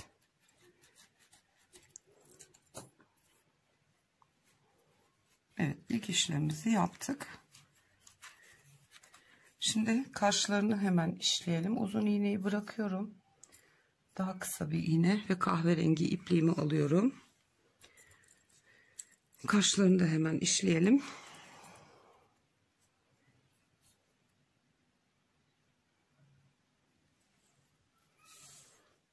Ucuna düğüm atıyorum. Şöyle gözün hizasındaki sık iğneden Şöyle bu kısma batacağız. Önce yerini belirleyelim. Bu da aynı şekilde. Hatta diğer ayacağa bir bakalım. Evet, şöyle yapmışız. Gözü taktığımız gözün üstündeki sıradan sayıyorum. 1, 2, 3, 4, 5 sıra yukarıdan. 1, 2, 3, 4, 5 sıra yukarıdan. 2 sıra aşağıya batıyoruz. 4 sık iğne ileri gidiyoruz. Yani şöyle göstereyim. Şu hizayı sayarsak şu sırın gözün yanındaki hizadan geliyoruz. 1, 2, 3, 4 sık iğne. Geri gidip 2 sıra aşağıdan batacağız. Şimdi yan taraftan şöyle giriyorum. İğneyi ilk batırdığım yerden şöyle aşağıya doğru bir kaş yapacağız. Buradan çıkıyorum şimdi. Çektiğim zaman düğüm içeride kalıyor. Ve şöyle belirlediğim yere batıyorum. Şimdi tam bunun göz hizasına karşısı gene şu gözün kenarından şuraya ve 2 sıra aşağıya 4 sık iğne ileri. Arasında 1, 2, 3, 4, 5, 6, 7 tane sık iğne kalmış.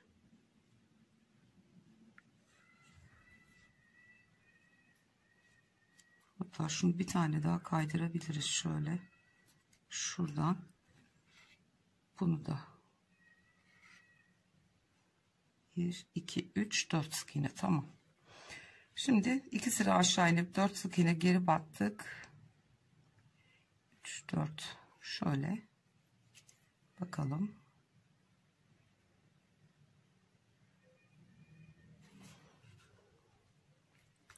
Üst taraftan çıkıyorum yine.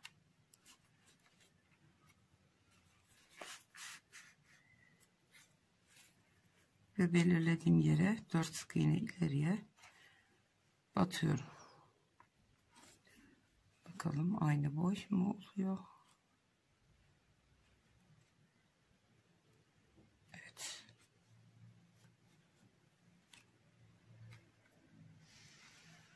Buradan batıp arka taraftan çıkıyorum. Evet, kaşlarımızı da oturtturduk. Şimdi bunu arka taraftan şöyle bir kere düğümleyeceğim.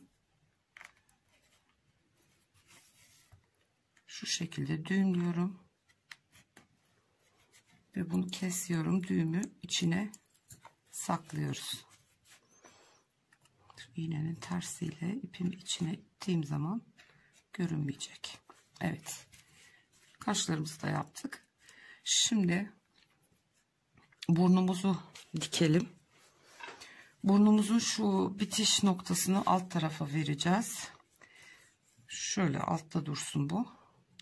Şu kısım tam şu gözlerin hizasına oturacak. Şöyle. İğneleyeyim şimdi. Hatta uzun iğnelerimden kullanayım. İlk önce şuraları bir sabitleyeyim. Çünkü tam şu gözlerin dibinde olması gerekiyor bunun gibi. O yüzden önce buraları oturtturalım. Dikiş işlemi biraz uğraştırıyor. Şimdi tam yuvarlak dikmeyeceğiz. Şöyle alt taraftan biraz yukarıya doğru içine elyaf da dolduracağımız için alttan da şu kısmı sabitleyelim. Yani biraz ovalimsi bir şekil vereceğiz. Şu yanları da böyle iğneleyelim. Biraz diktikten sonra kapatmadan önce elyaf dolduracağız biraz içine. Oval şeklimizi bozmadan iğnelerimizi koyalım. Evet. Şimdi tabii bir şeye benzemiyor ama dikilince güzel olacak. Şimdi ipliğimi takıyorum iğneme. Ben uzun iğneyle çok rahat dikiyorum. İstediğim gibi şey yapabiliyorum. Rahat hareket edebiliyorum uzun iğne olunca. Küçük iğne tutup çekmesi zor oluyor. Elime batırıyorum. Uzun yorgan iğneleri çok işe yarıyor. Evet, burnumuzu iğneledik. Şimdi burnumuzu burnun en dış sırasından, şu sık iğnelerden dikeceğiz. Şimdi bir şuradan yukarıya çıkartalım ipimizi.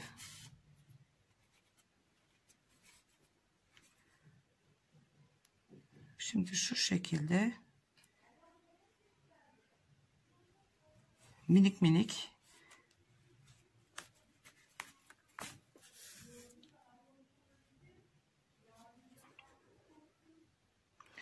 şimdi iki sık iğne öteden çıktım. Bir tanesinden geri geliyorum.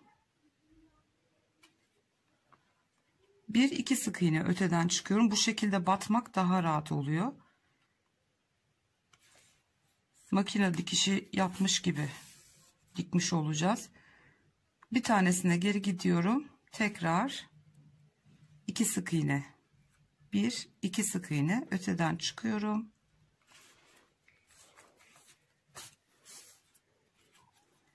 Atladığım sık iğneden batıyoruz bu sefer. Yine iki sık iğne öteden çıkıyorum.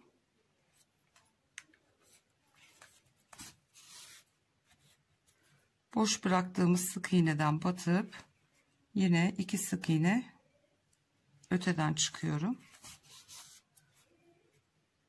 Bıraktığımdan geri batıyorum. Böylece makine dikişi yapmış gibi. Gördüğünüz gibi gayet güzel dikiliyor. Şimdi bunu etrafını dönelim. Kapatmadan evvel biraz boşluk bırakacağız. Kapatmadan önce elyaf dolduracağız. Ben diktim etrafını. Şu göz altlarına dikkat edelim. Birleşik olsun. Şimdi içine elyaf dolduracağız. Şurada ufak bir açıklık bıraktık. Şöyle elyafımızı oradan şöyle makasımla içeri doğru itelim. Birazcık burnumuz dolgun dolgun dursun. Evet, bakalım. Gayet güzel oldu.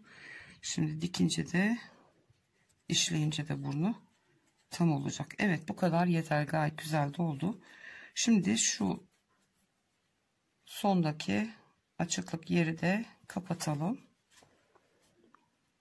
Ve burun dikme işimiz bitmiş olsun. Alt taraftan iğnemi çıkartayım. Ve ipimizi keselim. Evet. Burnumuzun dikiş işlemi bitti. Şu şeklimizi verelim, düzeltelim. Şimdi kahverengi iplikle burnunu işleyelim. Zaten birçoğunuz biliyorsunuzdur bu işlemleri. Amigurumi öğrenen arkadaşlarımız mutlaka biliyorlardır artık bunları. Ben hani yeni başlayan arkadaşlarımız varsa diye göstermek amaçlı. Şimdi burnumuzu şu ilk sıra değil, ikinci sıradan şöyle bir yerini belirleyelim. Şu tam merkez noktadan 1, 2, üçüncüsünü tam şöyle göz kararı yapıyorum ben. Şu üçgene işleyeceğiz. Bakın bunda da o şekilde yapmışım. 1, 2, üçüncü sıranın şu iki noktanın tam ortasına 5 tane sık iğne. Bu şekilde şimdi işleyeceğiz. Yine şöyle yandan giriyorum. Şu ilk iğnemin olduğu yerden çıkarıyorum. İpimin ucunu düğümledim. Çektiğimizde düğüm içeride kayboluyor. Şimdi ilk önce şu üçgenimizi belirleyelim. Evet, şu orta noktamız, buradan çıkıyoruz.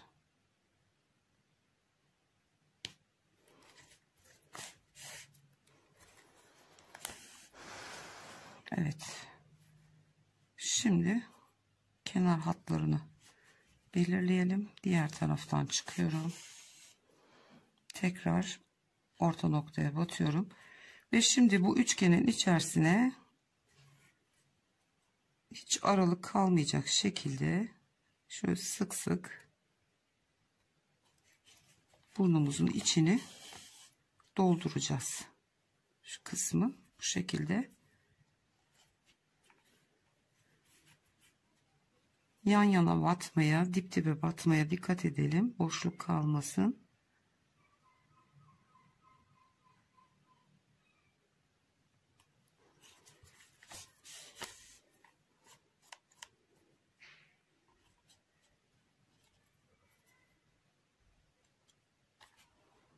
Evet, bu şekilde burnumuzu komple işleyelim. Ondan sonra kulaklarımızı dikelim. Biraz da bu taraftan yapalım aynı işlemi.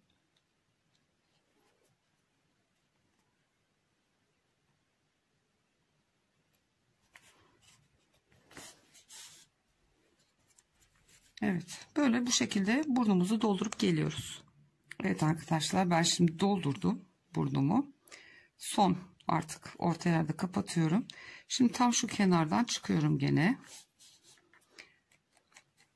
Şu kısımdaki şu görüntüyü kapatmak için bir iki kere buradan üstünden geçelim.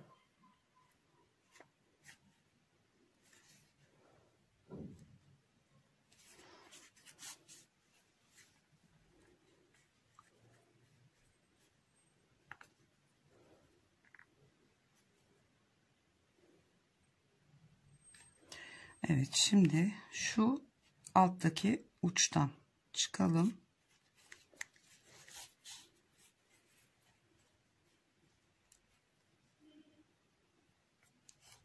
Evet, gayet güzel kapandı burnumuz. Şimdi burada alt tarafa bunu çektireceğiz. İsterseniz tek yapabilirsiniz ya da şuradan batıp alttan 3. sıraya aynı hizada olacak şekilde şöyle şu 3. sıraya batacağız. Önce isterseniz şu ortadaki merkez noktaya bir batalım.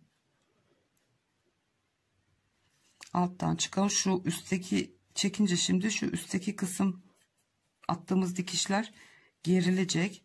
O yüzden önce şunu bir kere belirleyelim. Tekrar aynı noktaya batalım. Şöyle alttan çıkartalım iğnemizi.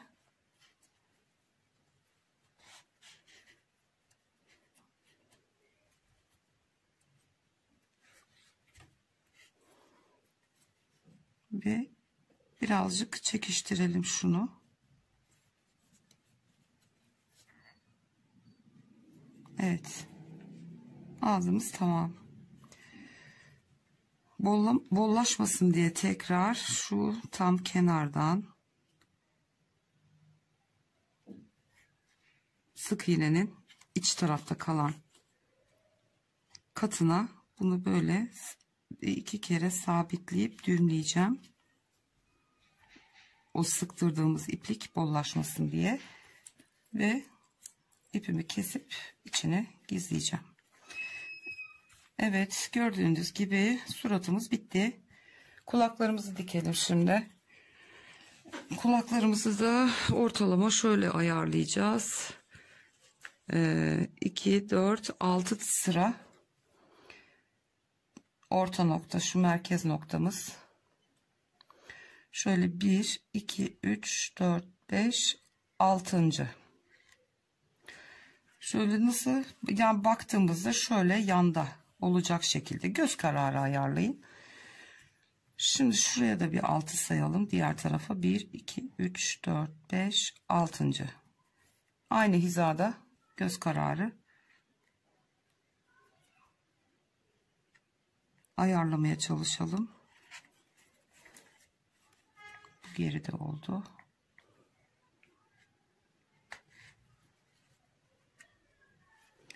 Evet, şöyle buradan düz dikelim. Yani şöyle öne doğru kaydırmayalım. Düz olacak şekilde ayarlayalım. Yerlerine oturtturalım bunları.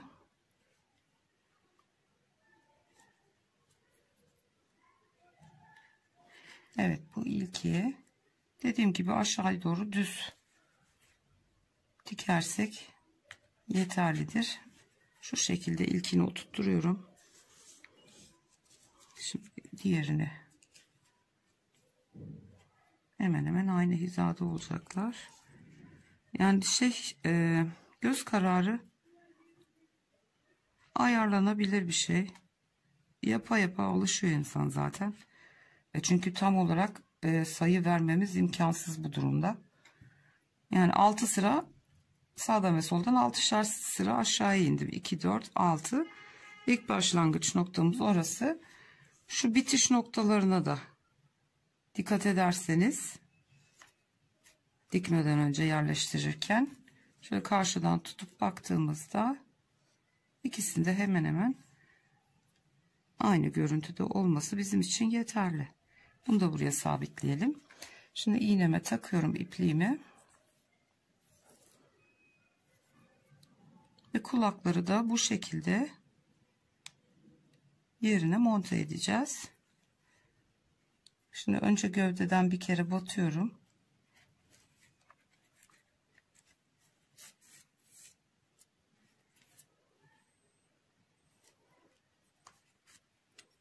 Tam şu ilk uç noktadan, ilk sık iğneden şöyle yukarı bir çıkıyorum. Tekrar. Hop, pardon. İyicene sıkıştıralım. Bir sık iğne sonrasında battığım gövdeyle birlikte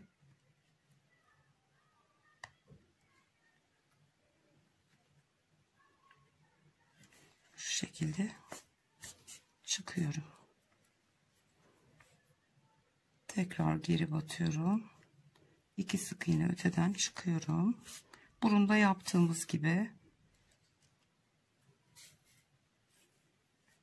atladığımız sık iğneden batıyorum bu sefer. Yine bir ilerisinden çıkıyorum.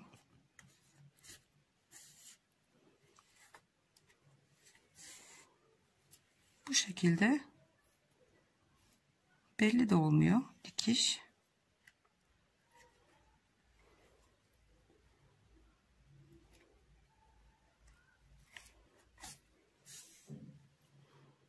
Herkesin işte kendine göre bir yöntemi oluyor.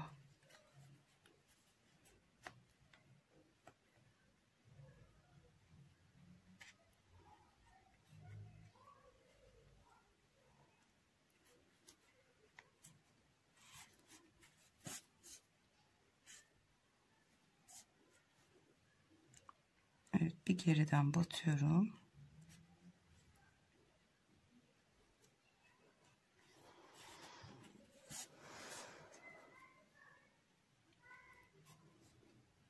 Yani bildiğimiz makine dikişi.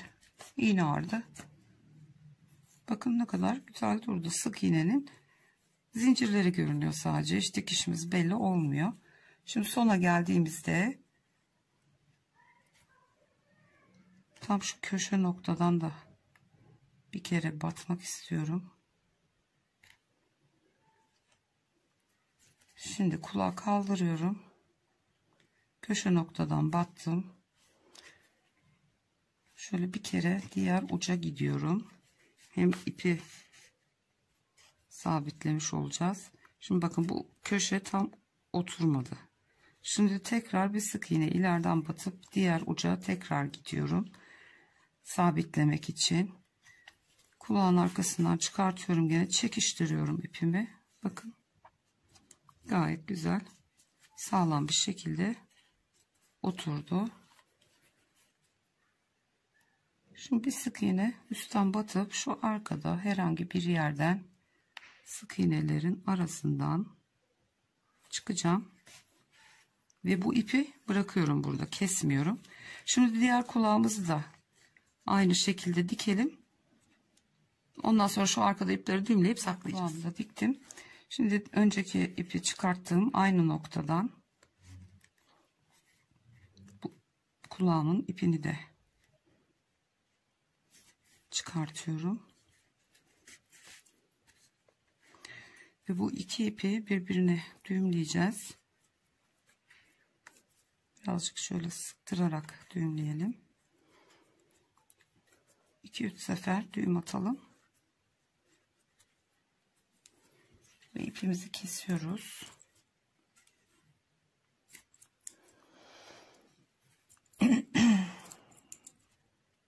Ve düğümümüzü içeri saklıyoruz.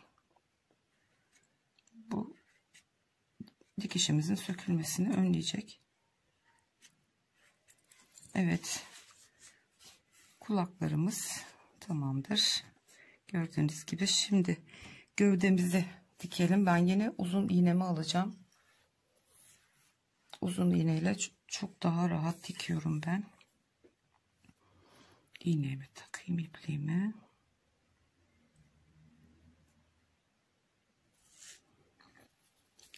Arkada bırakacağız dikiş yerimizi. Şimdi kollarımız olmadığı için yamuk olma ihtimali yok. Kollar birlikte olsaydı dengeyi ayarlamamız gerekiyordu. O yüzden herhangi bir noktadan başlayabilirsiniz dikmeye. Şöyle tutacağım ben. Şimdi gövdeden şu ilk sıradan şuradan sık iğneden bu şekilde kafadan ilmeğimi alıyorum.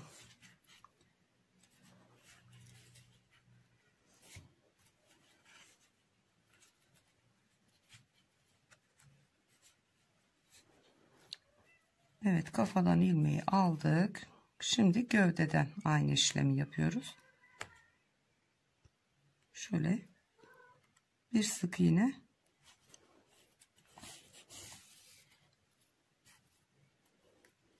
Şimdi çıktığım yerden batıp bir yandan çıkıyorum. Şöyle göstereyim. Şuradan çıkmıştım.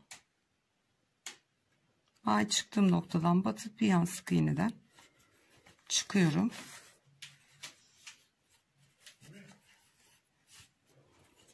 Ve sıkıştırıyorum güzelce. Aynı işlemi gövdeden de yapıyoruz. Çıktığım noktadan batıp şöyle göstereyim, gölgeleniyor. Ya da yakınlaştırayım birazcık. Çıktığım nokta burası. Buradan batıp bir sık iğne ileriden çıkıyorum. İpleri güzel sıkıştıralım. Ayrı kalmasın. Yine kafada çıktığım noktaya batıyorum. Bir ilerisinden çıkıyorum. Gövdede de aynı şekilde çıktığım noktaya batıyorum. Bir yan sık iğneden çıkıyorum. Evet arkadaşlar, ben bitirdim. Bakın. Gayet tertemiz bir dikiş oluyor. Bu şekilde. Hiç belli bile olmuyor. Gördüğünüz gibi. Şimdi bitirdiğinizde ipi ya kafaya doğru ya gövdenin altına doğru bir yere bu şekilde uzatıp ipimizi kesebiliriz. Evet, şimdi kuyruğumuzu da dikelim isterseniz. Ya da o basit bir şey. Şöyle içine birazcık elyaf doldurup bunu şu şekilde, şu başlangıç yerimiz altta kalacak şekilde şöyle arkaya ortalayıp monte edebilirsiniz şöyle. Ondan sonra kol ve bacak. Evet arkadaşlar, kuyruğumuzu da diktim. Şimdi kollarını dikelim. Hemen iğneye geçiriyorum ipliğime.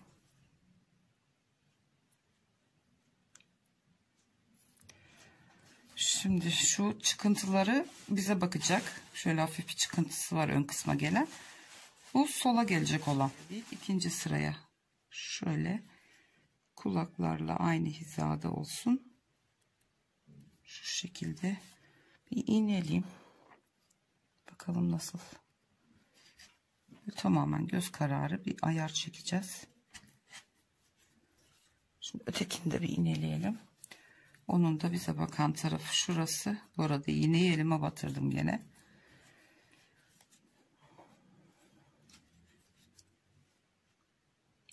Şöyle ilk değil ikinci sıraya şöyle iğneleyeceğim. Ondan sonra bir karşıdan bakalım nasıl görünüyor.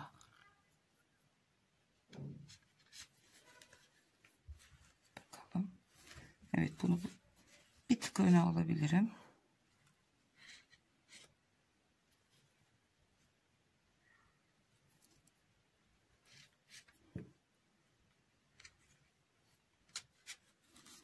Evet, bakalım şimdi. Tamam, ikisi de aynı hizada. Tamamdır. Şimdi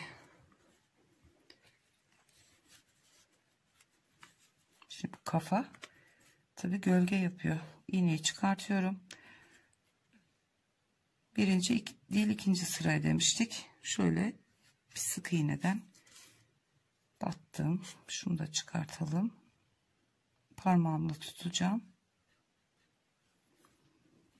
Şimdi gövdeden sabitledim. Şu ilk sık iğneden şöyle yukarı çıkıyorum. Şöyle göstereyim. Çok gölgede kalıyor. Kafa büyük olunca sık iğnelerden şu şekilde batıyorum. Şu gövdeden çıkayım tekrar.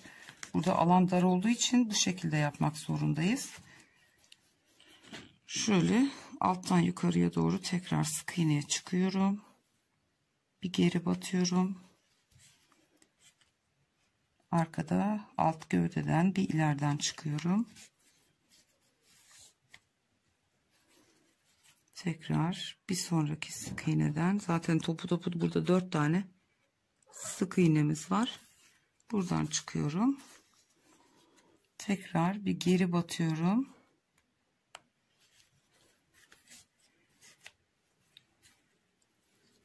Şimdi tam şu köşeden kenardan alıp tekrar batıyorum. Bir kere şöyle ön tarafa geliyorum. Kolunun altından bir ileriden batıp şöyle gövdenin arkasından bir yerden çıkıyorum. Böyle o git geli yapmamızın sebebi sabitleyebilmek. Şuradan bir kere de düğümleyelim. Ve kolumuzu diktik. Bu ipimizi içeri saklayacağız. Evet. Şimdi diğer kolumuzu da bu şekilde dikelim. Ondan sonra bacakları dikeceğiz. Evet arkadaşlar. Şimdi kollarımız, kulaklarımız, her şeyimiz bitti. Bir bacaklarımız kaldı. Şimdi onları da dikelim. Şimdi şu kısım biliyorsunuz dışarı çıkık olan kısım bize bakacak. Bunu bu tarafa yerleştireceğiz. Sırasında söyleyeyim size. Kaçıncı sıraya monte edeceğiz? 2, 4, 6, 8 sıra yukarı sayacağız. Ve monte edeceğiz bacaklarımızı. Kollarla aynı hizada tutalım. 1, 2, 3, 4, 5, 6, 7 ve 8. sıraya, şu sıraya monte edeceğiz. Şimdi dış kısmı bize bakacak.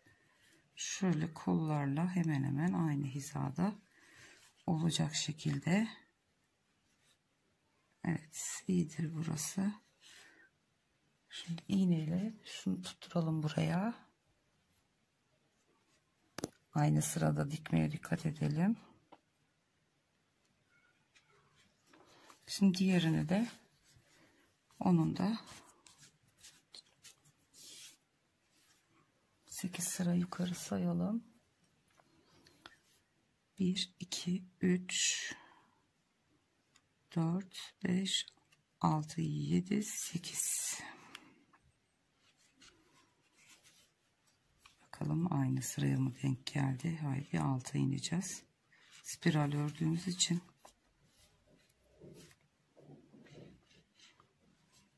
Evet, bu bacağımızı da Yine kolumuz da aynı hizada olacak şekilde.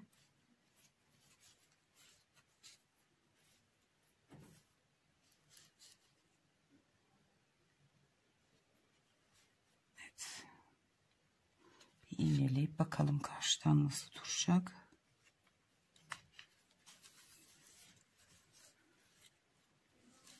Evet, sizce nasıl görünüyor? Bence iyi.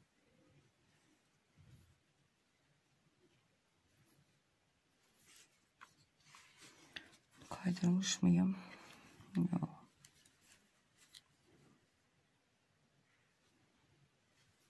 Şunu bir tık öne alsam daha iyi olacak.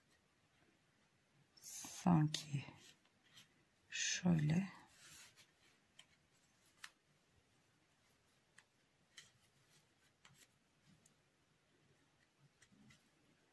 Kolları diktiğimiz gibi aynı şekilde. Evet, şimdi tam oldu. Aynı şekilde dikeceğiz. İğnemi alayım. Dikiş kısmı çok oyalıyor insanı. Düzgün oturtturdum mu, oturtturamadım mı? Oldu mu, olmadı mı? Uğraşırken. Evet. Şimdi elimle tutuyorum.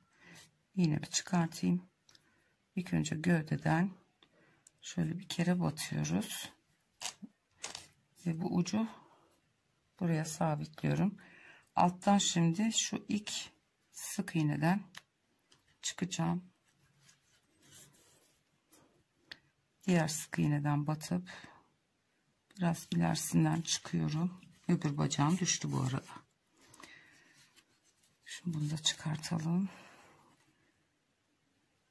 Şu şekilde sık iğneye yukarı çıkıyorum. Çok küçük bir alan olduğu için iğne ardını diğer türlü yapamıyoruz. Şimdi diğer sık iğneden batıyorum. Deneyeyim şuradan bir. Heh. Oldu. Şimdi köşeye çıkamayacağız ama bu şekilde alıp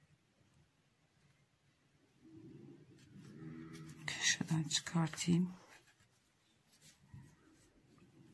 Gerçekten kamera karşısında bu işleri yapmak çok zor oluyor.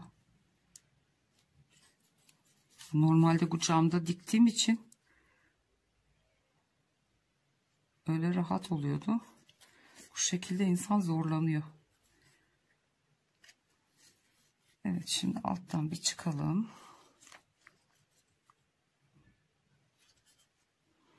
Tam bu köşeden şimdi çıkıyorum yine.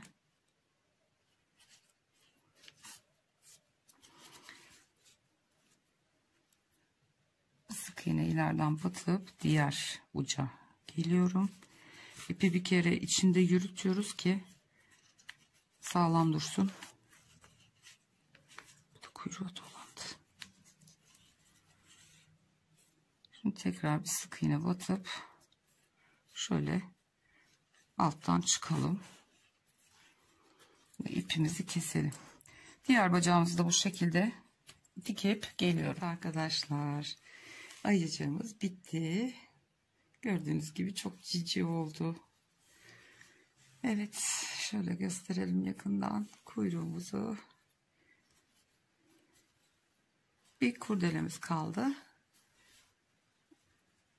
Çok cici oldu. Onu da şimdi şöyle diğer ayıcığımız da burada. Bunu da sağ tarafa doğru takalım. Şöyle arkadan boynundan düğümleyeceğim hemen. 2 kere düğümleyeyim. Şu ucundaki fazlalık ipleri çok dibine gitmeden keselim. İsterseniz oralara birer düğüm de atabilirsiniz. Farklı renkte örüp kız versiyonunu da yapabilirsiniz. Kirpiklerini işlersiniz. Buralara bir şey işleyebilirsiniz. Yani o sizin hayal gücünüze kalmış bir şey. Evet, ilk yaptığım buydu. Bu da sizinle birlikte ördüğümüz. İkisi de çok tatlı oldular. Bunun kurdelesi birazcık daha büyük olmuş. Hiç sorun değil. Takım olsun diye şuraya küçük bir tane de örebilirsiniz. İstediğiniz herhangi bir şey varsa, örmemi istediğiniz, yorumlar kısmında yazarsanız yardımcı olmaya çalışırım elimden geldiği kadar.